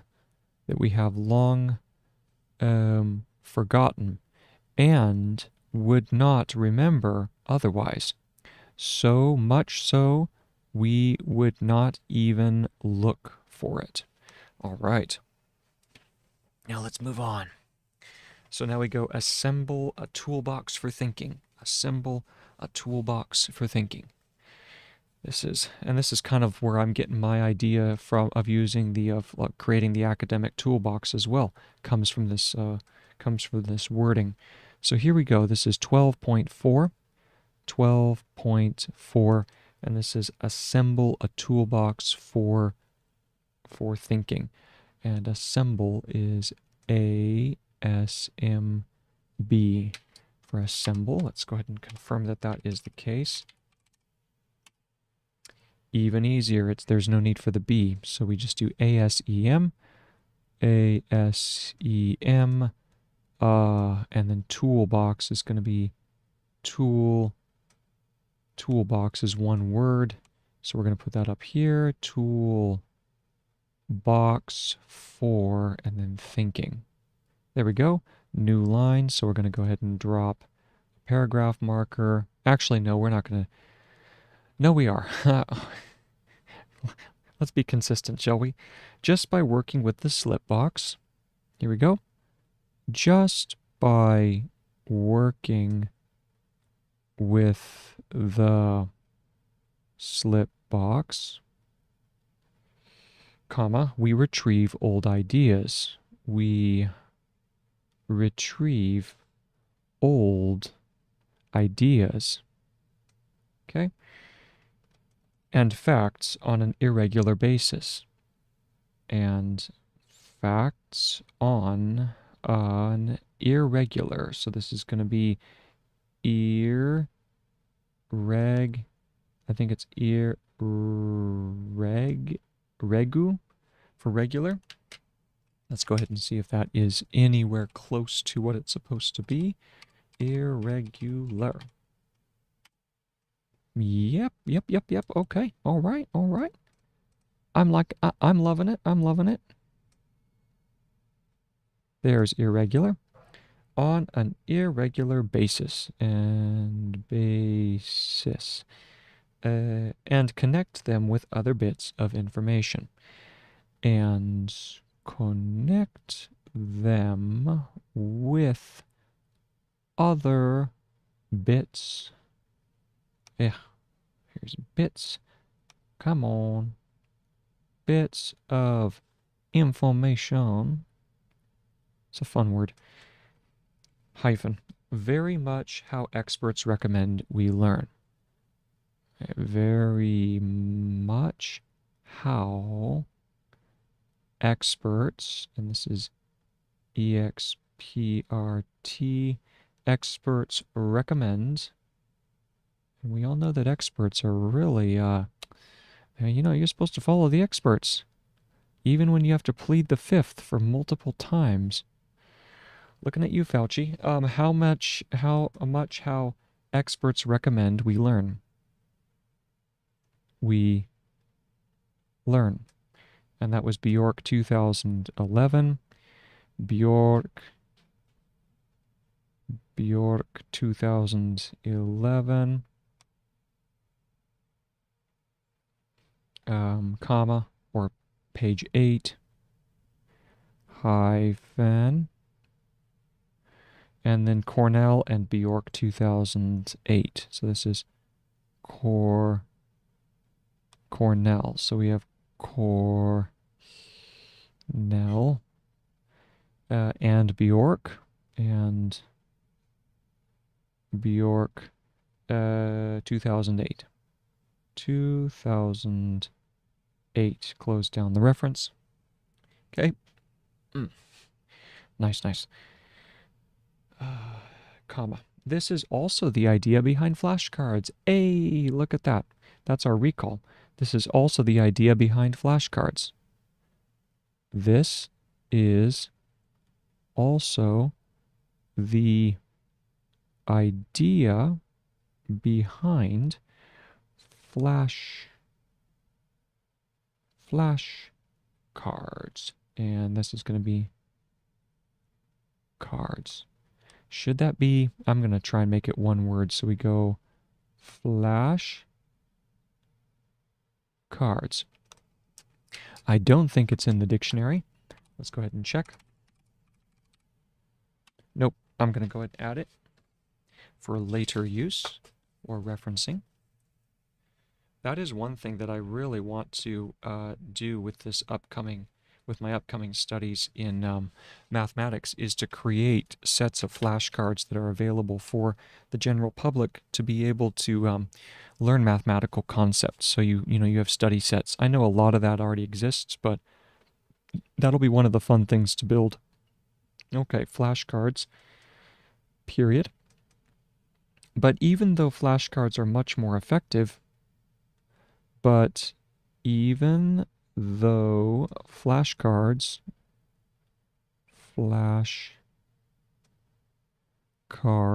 are much more effective, and that's effective, right? So that's going to be effective. Let's see if that is correct. Close. So we have to do effective. So we go F, K, dip. There we go, like that. There's effective. Let's see. Then cramming or reviewing information. Then cramming or reviewing information. Then cramming or reviewing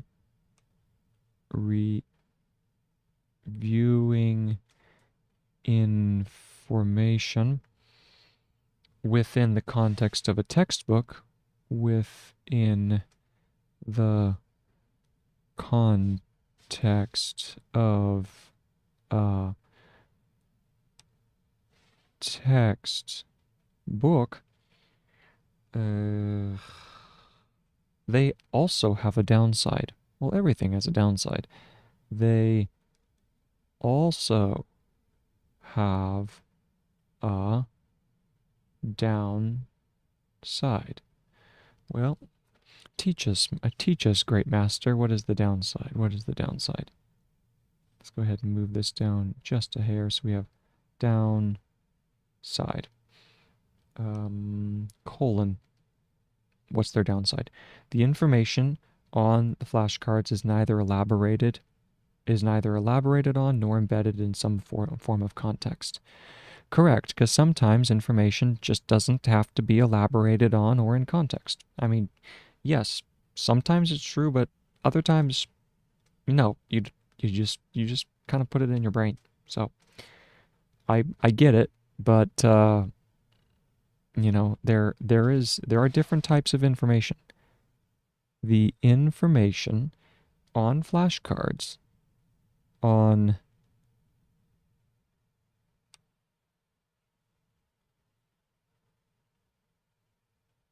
flashcards is neither elaborated, neither is,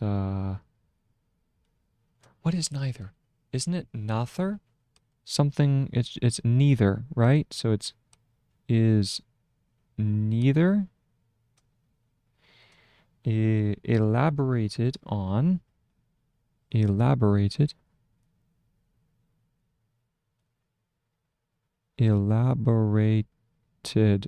on, yep, nor embedded in some form of context. Nor, and then embedded,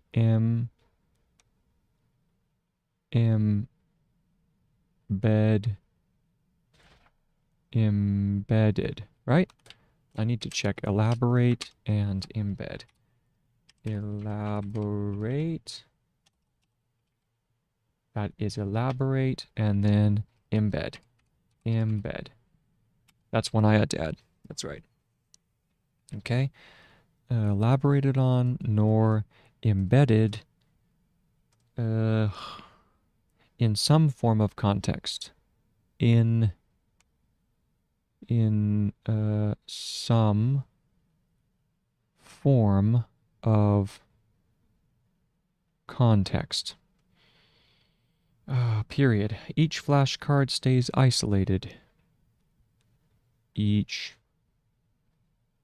flashcard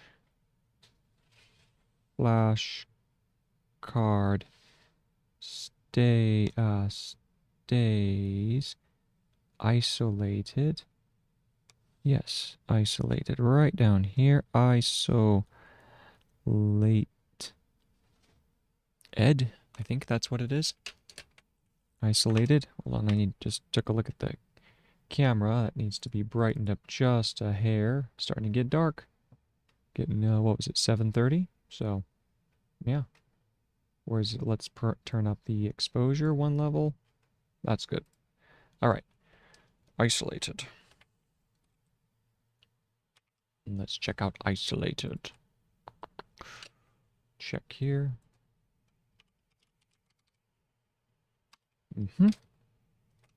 Isolated. Stays isolated instead of being connected with the network. Instead of being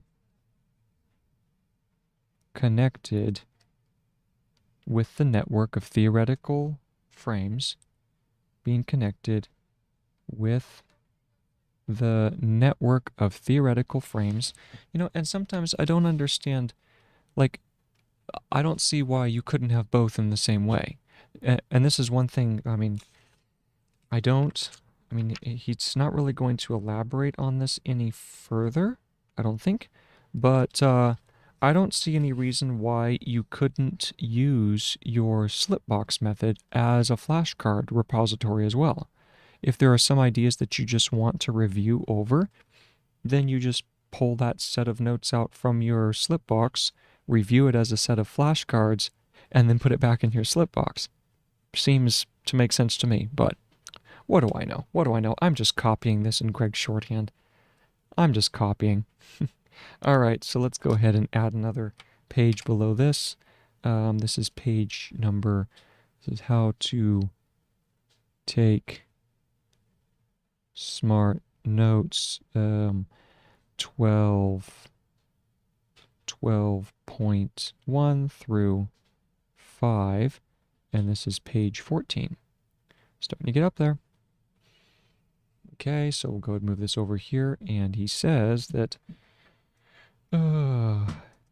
each flashcard, instead of being connected with the network of theoretical frames, isolated instead of being connected with the network of, and then theoretical. So this is theoretical. Let's see if that's correct. Theoretical. And yes, that is theoretical. Theoretical. Oh, theoretical? Theoretic. Theoretical. It doesn't require the extra E on the end. So we'll ditch it. There's theoretical.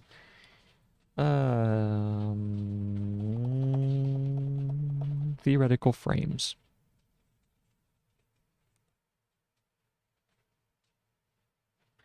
Theoretical frames, comma, our experiences or our lattice work.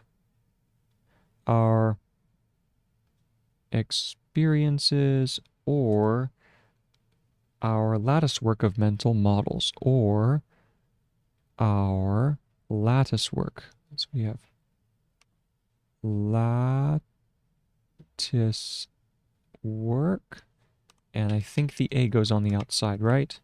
Let's try we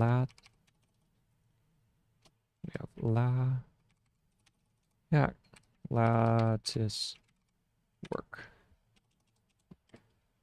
Lattice work. No, it goes on the inside, and so on the inside of the curve, and there's an E in there as well. So lattice work.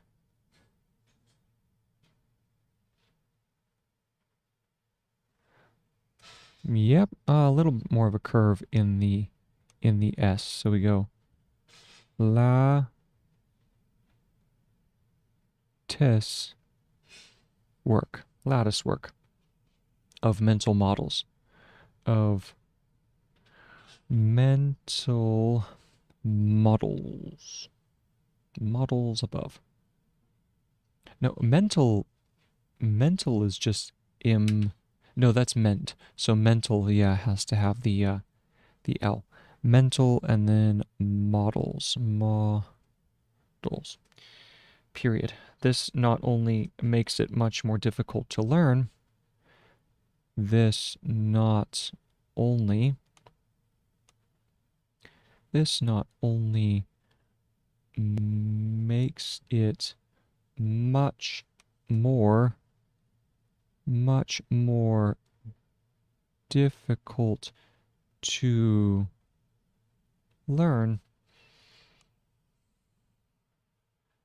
but to understand the implications and meaning of information.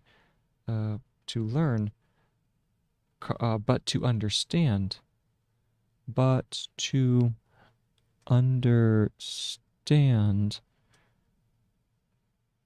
implications and meaning of information. To understand the implications. Implicate. We did this one. I think I know it. So we go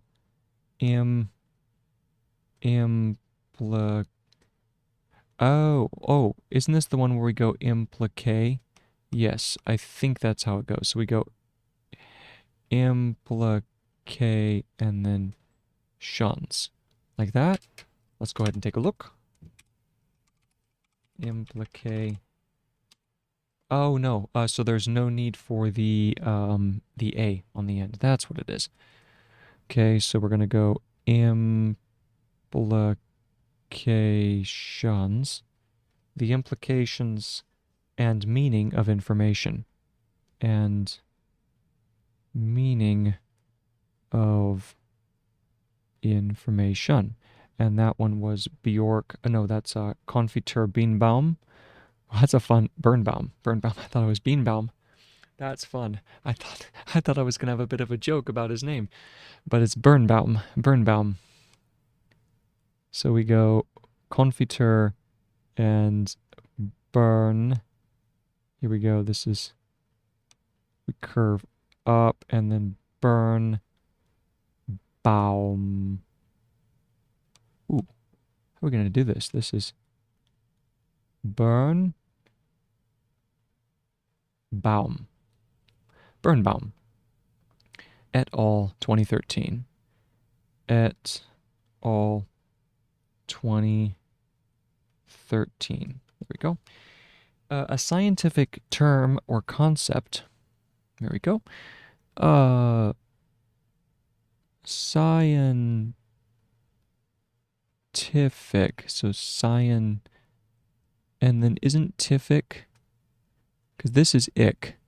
So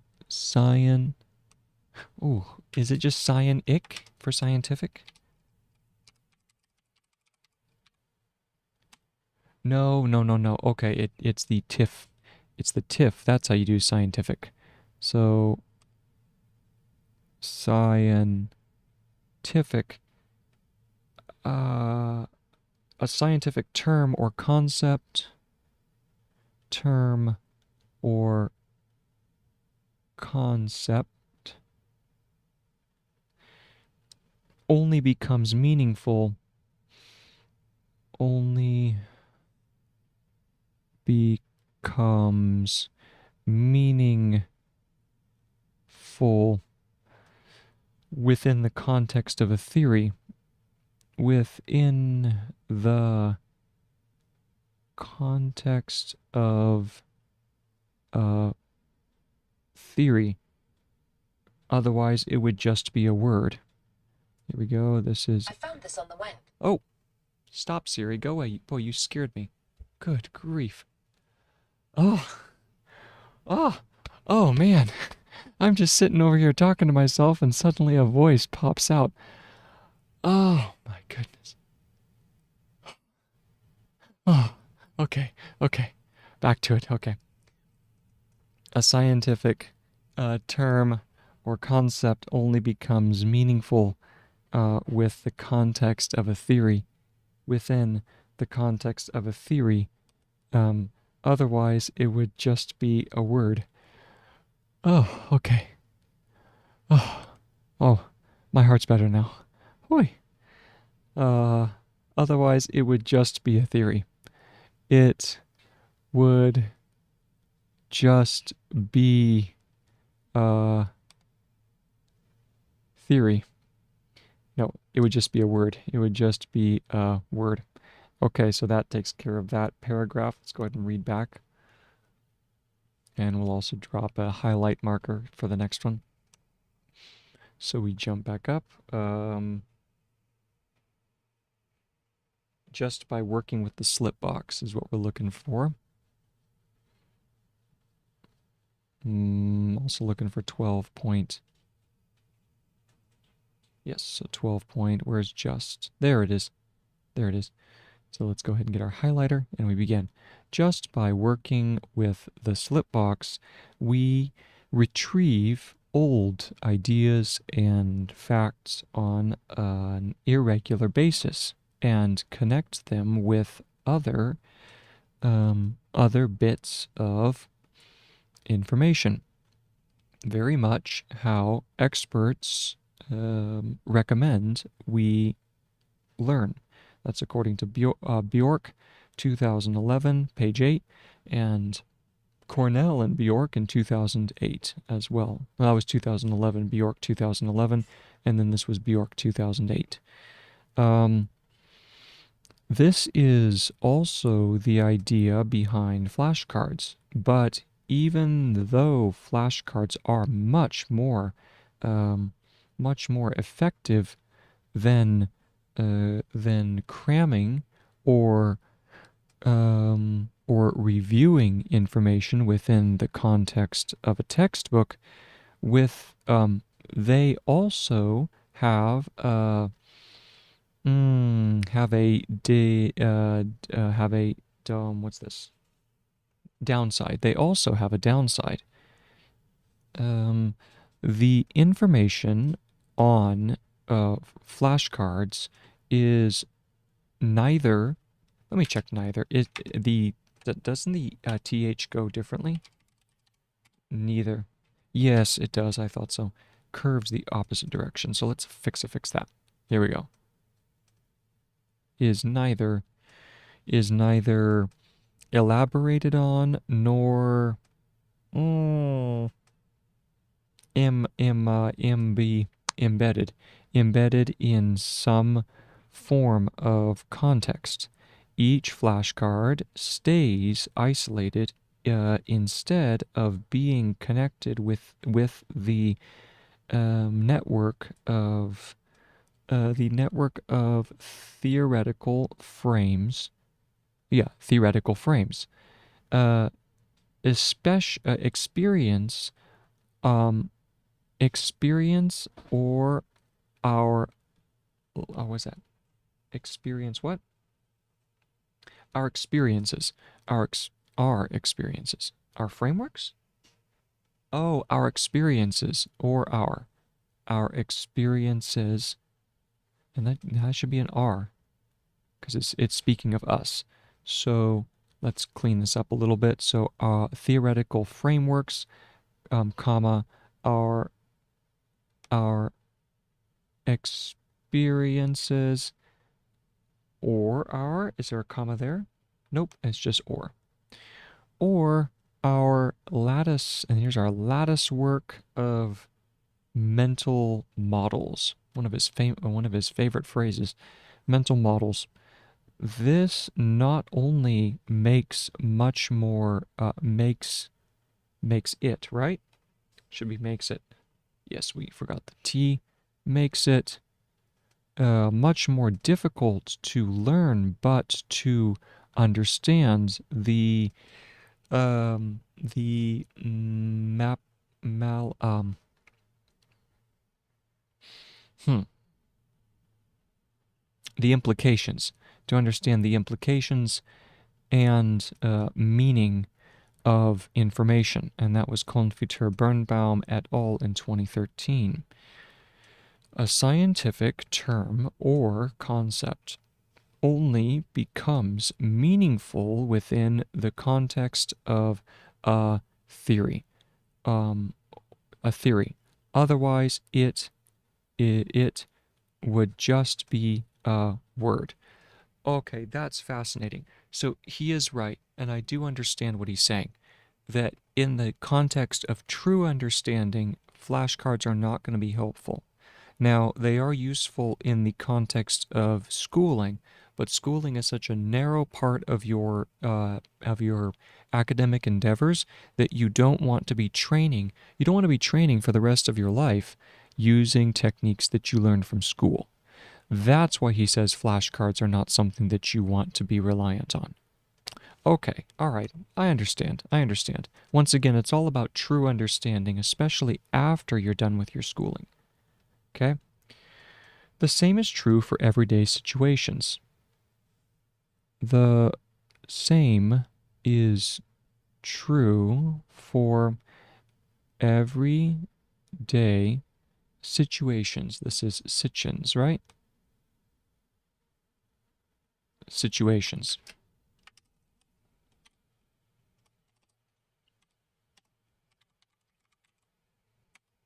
Yes, situations. Situations.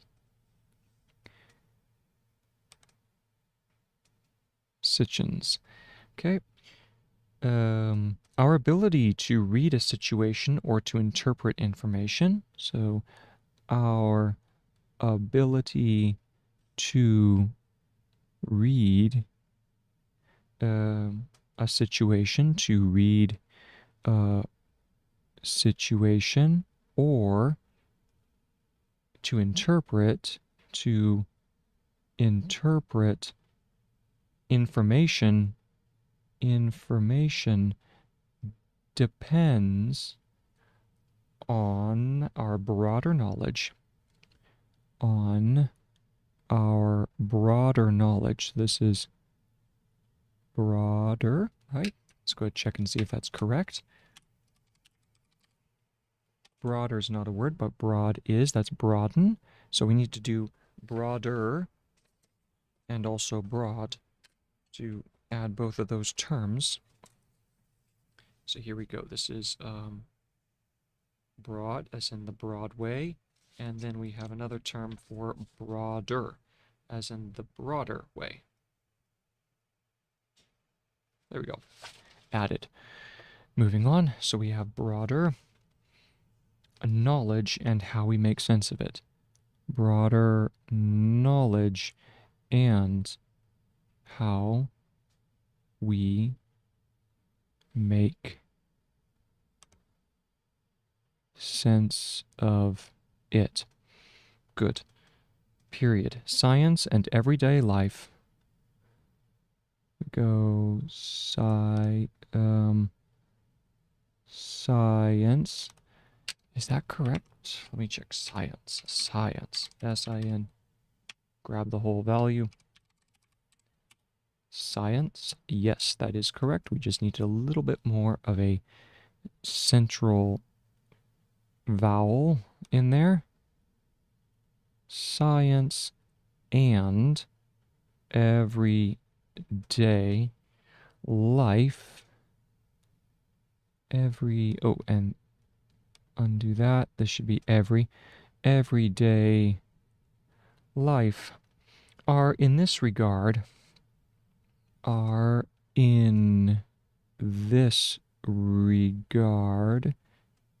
not so different.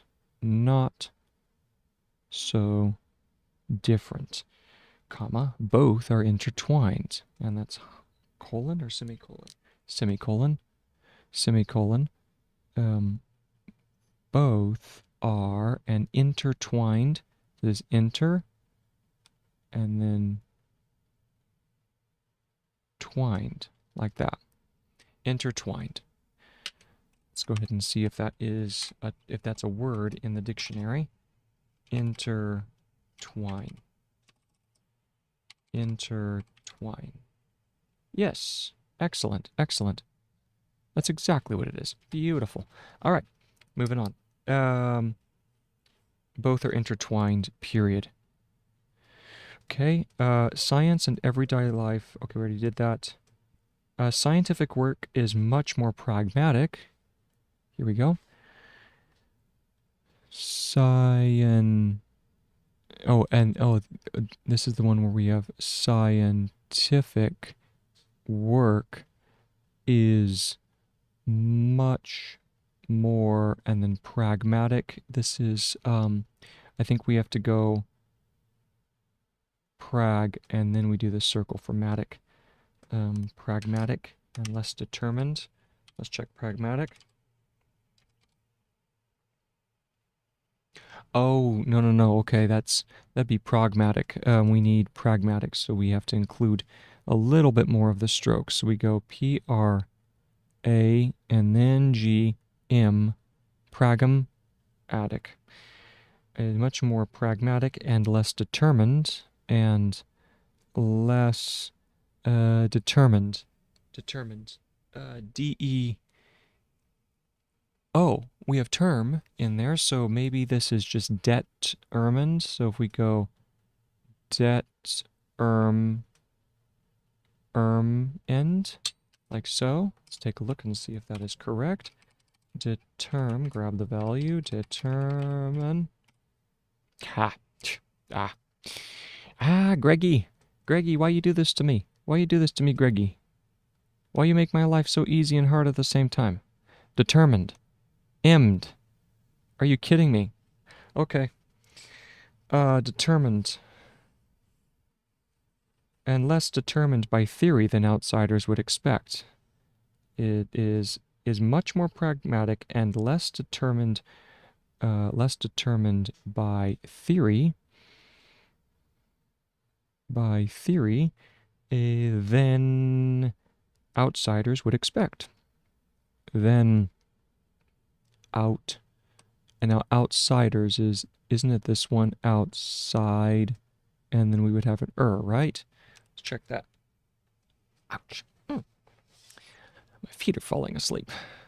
This floor sitting's great, but then after a while, your feet start to do funny things. Didn't know they could talk the way that they did. All right, so let's do outsider. Outsider. Outsider is not a word, but we have outside here. So let's go straighten this up just a bit. We have outside and then like so. Outsiders. Would expect. Would and then expect is exp, I believe. Let me check that. exp. Yes, hurrah. All right. At this point in my studies, I'm just glad if I'm getting anything. So now we have that, and that one was according to Latour and Woolgar in 1979. So this is Latour and Woolgar. Latour and Woolgar. Ooh, it's like wolf. Wool. Gar. Boy, that's a strange name. Let me check wool. Oh, okay. Wool is double O. Let's go wool and then gar. Woolgar. Oi, Woolgar 1979, okay? 1979, close parenthesis. At the same time, we use scientific knowledge at the, and then same time, comma, we use scientific knowledge. We use scientific knowledge. Scientific knowledge and theories to make sense. And theories to make sense of our surroundings every day, of our, and then surroundings is going to be surroundings,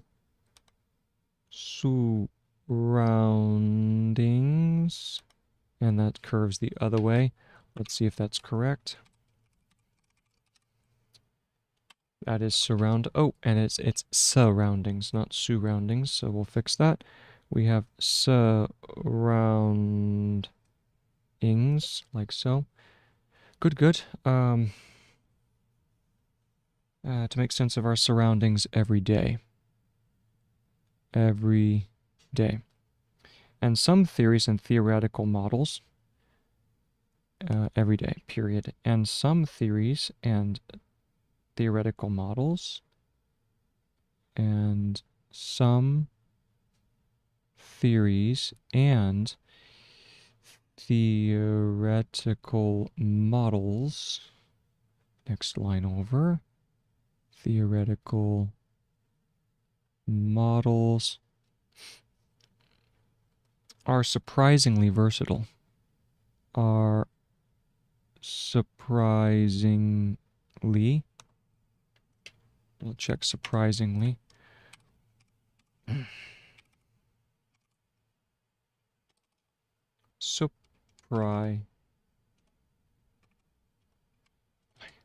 Hold on. What's surprise? Surprising. Yeah. Oh boy. There's surprising and surprisingly. Yep. Surprisingly versatile. Versatile. So this is versatile.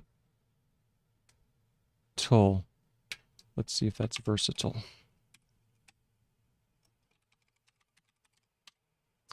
Versatile is not there. Hold on. Let's see. Versatile. Hold on. How do you spell versatile? Versa. That's what it is. Versatile.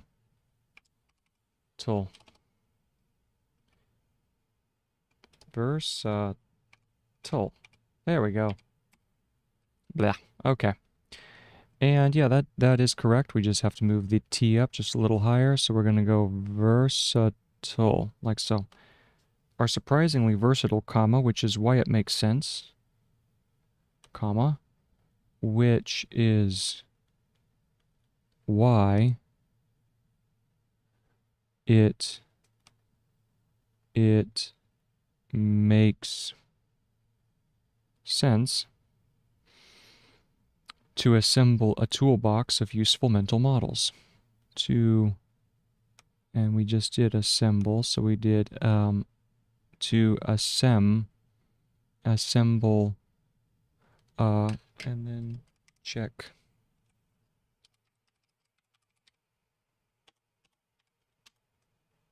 There's assemble.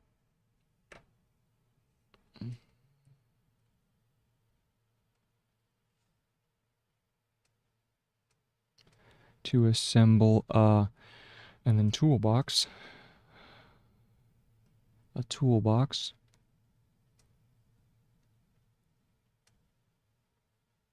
of useful mental models. A toolbox of useful mental models. Here we go. Useful mental models. That was Manctillo and Craig, 2004. Manctillo. So we're going to go Manctillo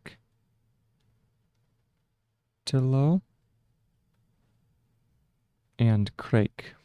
And Craig. Right? Yes, we have to curve up and under, so we go Craig. Like so. 2004.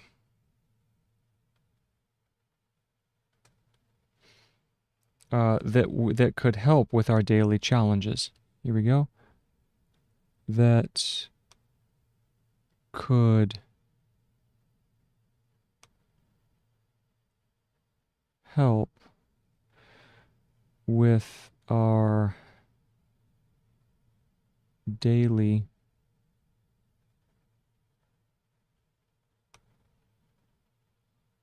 challenges. So this is challenges.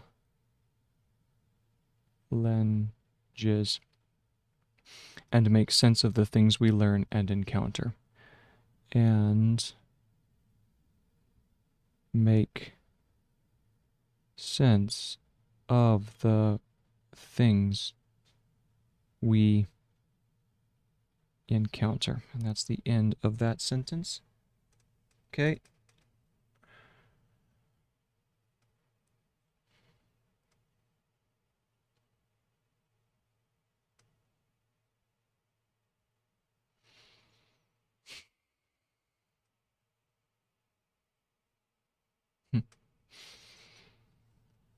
Boy. About 20 minutes left. 27 minutes. Huh. Okay.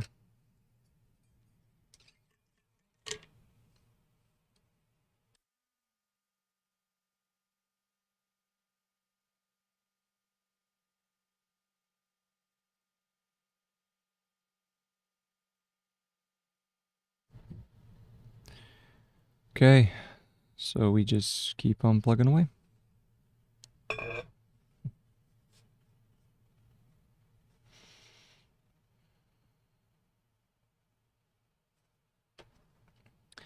All right, so let's go back to the previous, we'll go back to the previous paragraph. Head back up. Here it is. And we start working.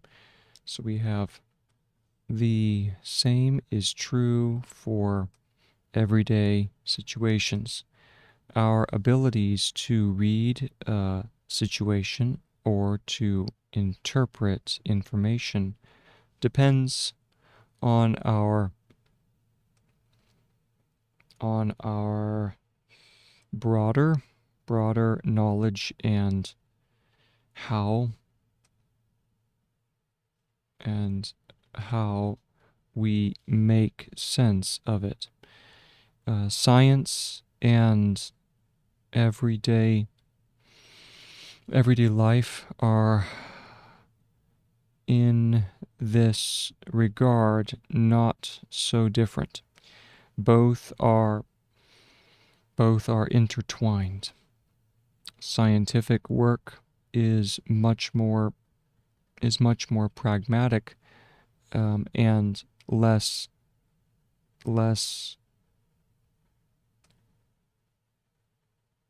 determined by theories than outsiders would expect.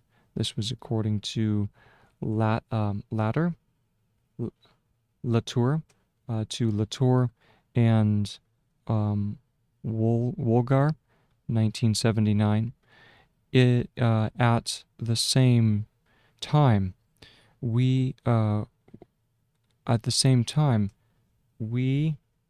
use scientific knowledge and theories to make sense of our circumstance, of our surroundings every day. And some theories and theoretical models are surprisingly versatile, which is why it makes sense to examine. No. Which is why it makes sense to assemble a toolbox of useful mental models, and that's according to Manctello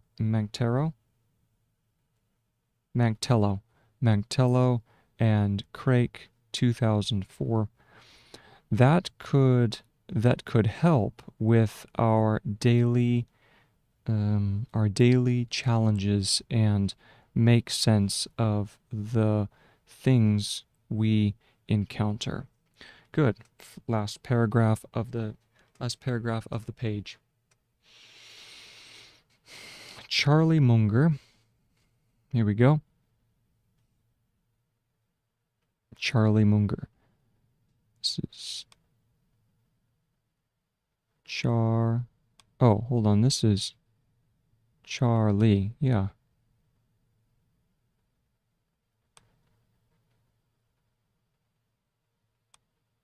Charlie Munger. So we have Munger.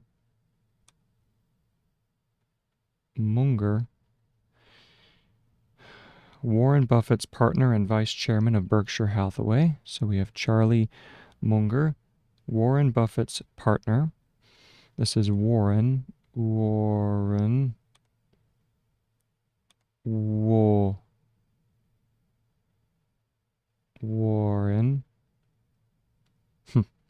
Buffett's. So this is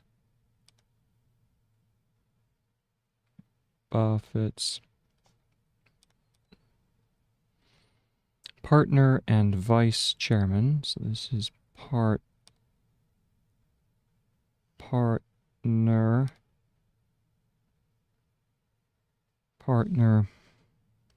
and vice, and then chairman.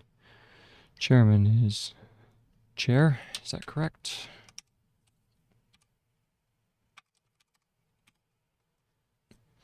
Mm-hmm.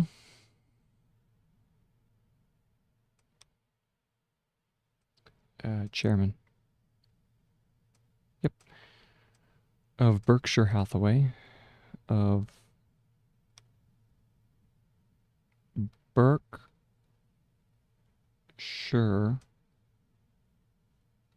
Hathaway.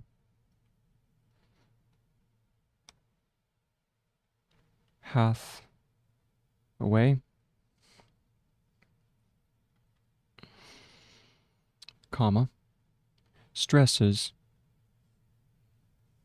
and that's STRES, stresses The importance of having a broad theoretical toolbox. Stresses the importance of having a broad theoretical toolbox. Hyphen. Not to be a good academic. Not to be a good academic, comma, but to have a good pragmatic grip on reality. But to have a good pragmatic grip on reality. On reality. Period. He regularly explains to students. He regularly explains to students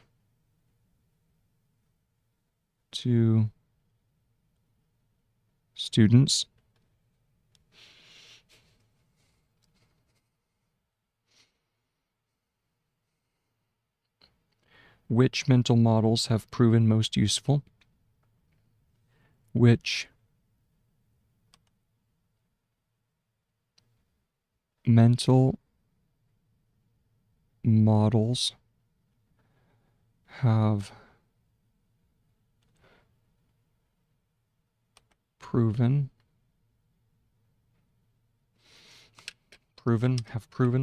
check. Yep, so let's go ahead and clean this up a little bit. Have proven most useful, have proven most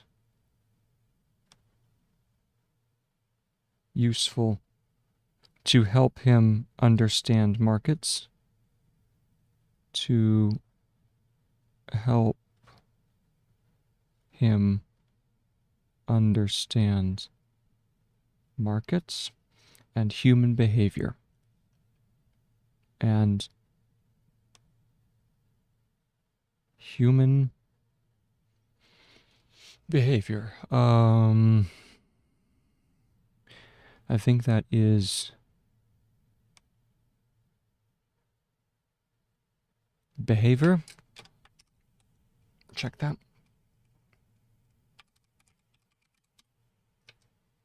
Yeah, curves the other way. Okay. Curves the other way. Behavior.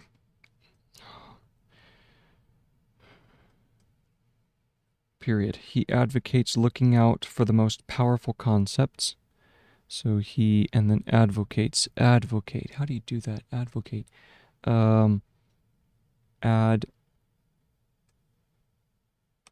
Is that, let's see, is that advocates? No, that does not make sense, but let's go check it. Advocate. Nope, it is ad. So avo. We go advocate.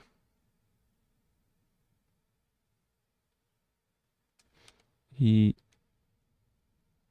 advocates looking out for the most powerful concepts. Looking out for the most powerful concepts in every discipline.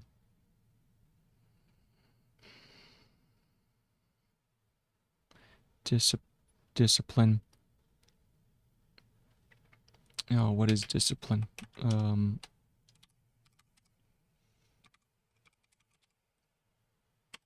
It requires two. Yeah, two E's. Okay, here we go. Discipline in every discipline and try to understand them so thoroughly and try to understand them most so thoroughly. So what is thoroughly? It is isn't this the one that just is E, right? We just go the for thoroughly. Let's go ahead and check. Yes, and it curves the other way. So thoroughly that they become part of your thinking. That they become part of your thinking. Period. The moment one starts to combine the moment one starts to combine. Need to add another page. Here we go. How to take smart notes 12.1 through 5, page 15. Okay, back up to the top. Moments one starts to combine,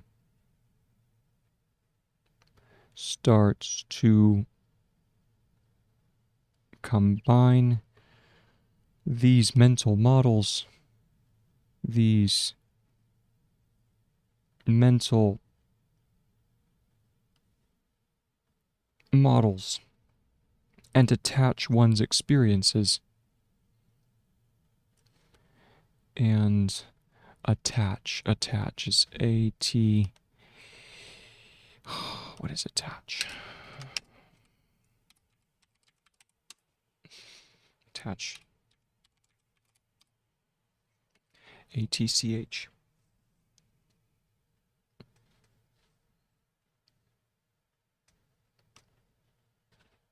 And attach one's experiences to them, one's experiences to them, comma, one cannot help but gain, one cannot help but gain what he calls, quote, worldly wisdom. Gain what he calls, quote, worldly, I think that's just O-O, right? Worldly wisdom. Or street smarts would be another name for it.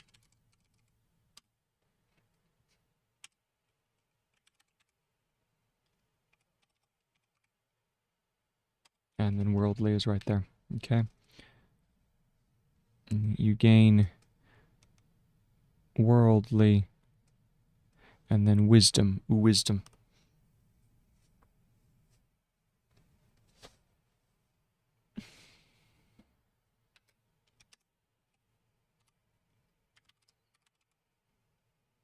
There's wisdom.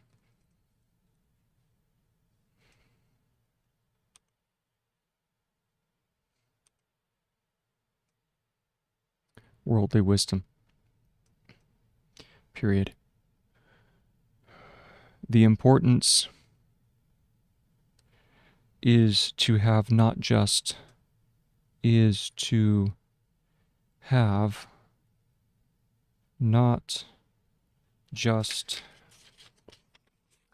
a few, but a broad range. To have not just a few,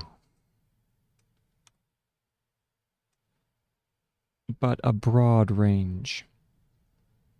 But a broad range. What is range?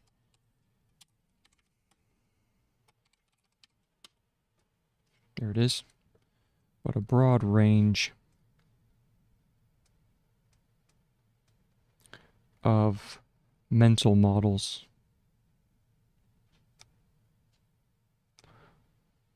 Mental models in your head. In your head. Otherwise, you risk becoming too attached. Otherwise, you risk becoming too attached. You risk becoming too attached to one or two,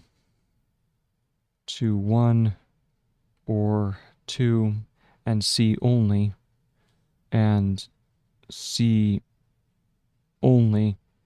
what fits them.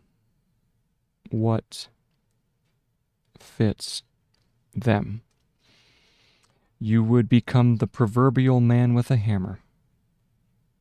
You would become the proverbial. Check out proverbial.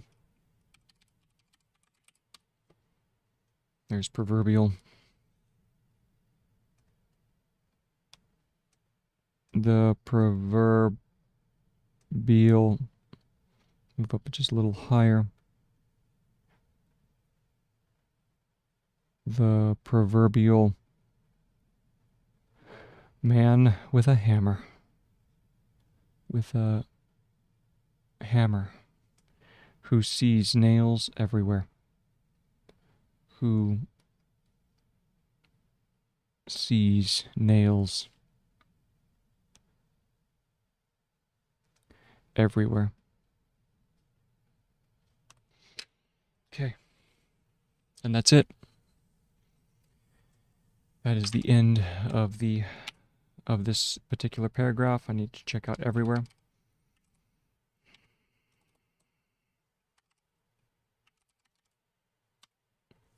Okay, there's everywhere.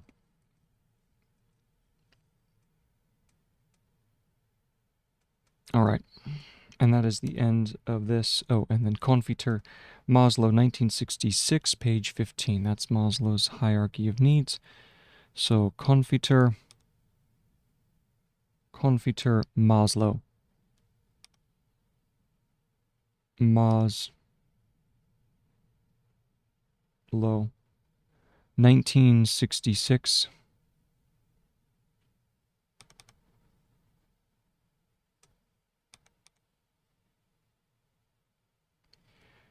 Page 15.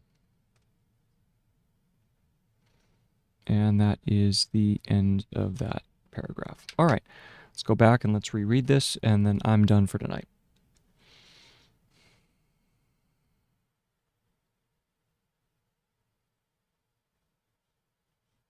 Go back to find the previous paragraph marker, and it is right here. Okay, let's begin. Charlie Munger is what I'm looking for. So that's a little bit too far back. That's the same. We're looking for Charlie Munger. Hopefully I dropped. There it is. Okay, let's go to read this. Here we go. Charlie Munger, Warren Buffett's partner and vice chairman of Berkshire Hathaway.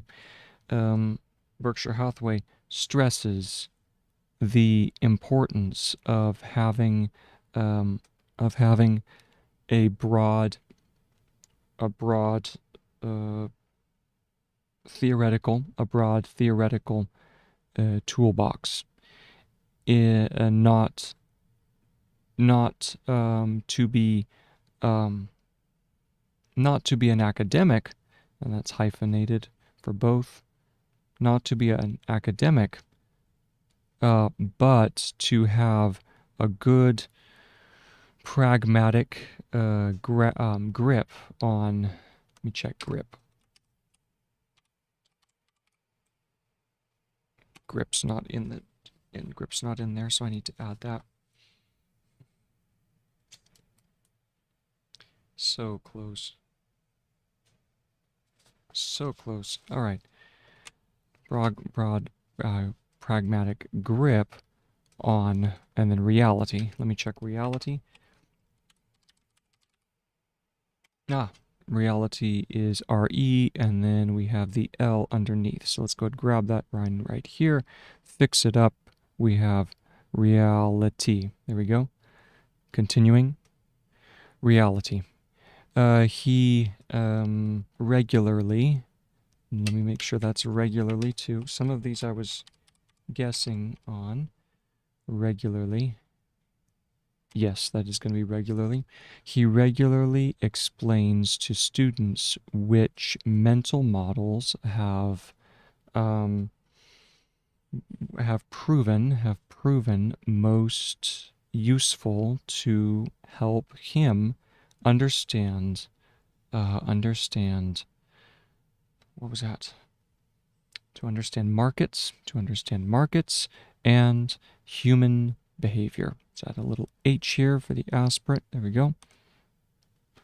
All right, human behavior. He advocates, right? Yes, he advocates looking out for the most powerful concepts in every discipline and try to understand them so thoroughly that they become part of your thinking. The moment one starts to combine these mental models,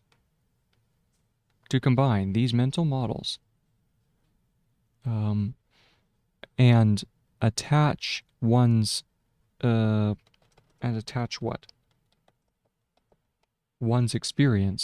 one's experiences to them, one cannot help but gain what he calls worldly wisdom. The complete, the importance is to have not just a few, but a broad range of mental models. And in your head. Make that dot just a little bit more. In your head. Otherwise, you risk becoming too attached to one or two and see only what fits them. You would become the proverbial man with a hammer. Let's do the dot for the with a hammer, who sees nails everywhere. And that was a Confiteur Maslow, 1966, page 15. Okay, wow. 2 minutes remaining. So that is 3 pages done in the last 3 hours. Good. All right, so that makes, I think I was able to do 7 pages today, so that's not so bad. I'm currently on page 116, which is beautiful, so tomorrow I'll be able to get started again. Good, that was nice. I could feel the rage of lack of knowledge, or was that like, I just want to have this done. I could feel it right there at the very end, so that's good. That means that some good frameworks were practiced. All right, well, I hope that everyone is having a wonderful evening, and I'm gonna go get some dinner, and I have to do some organ practice tonight as well. Have organ this Sunday. And with that, I hope you are all doing well. I hope you are all having a blessed evening and a wonderful day. And that you accomplished everything today that you intended to accomplish, and that in every way you are being blessed in your life. All right, you take care and have a good night. Bye-bye.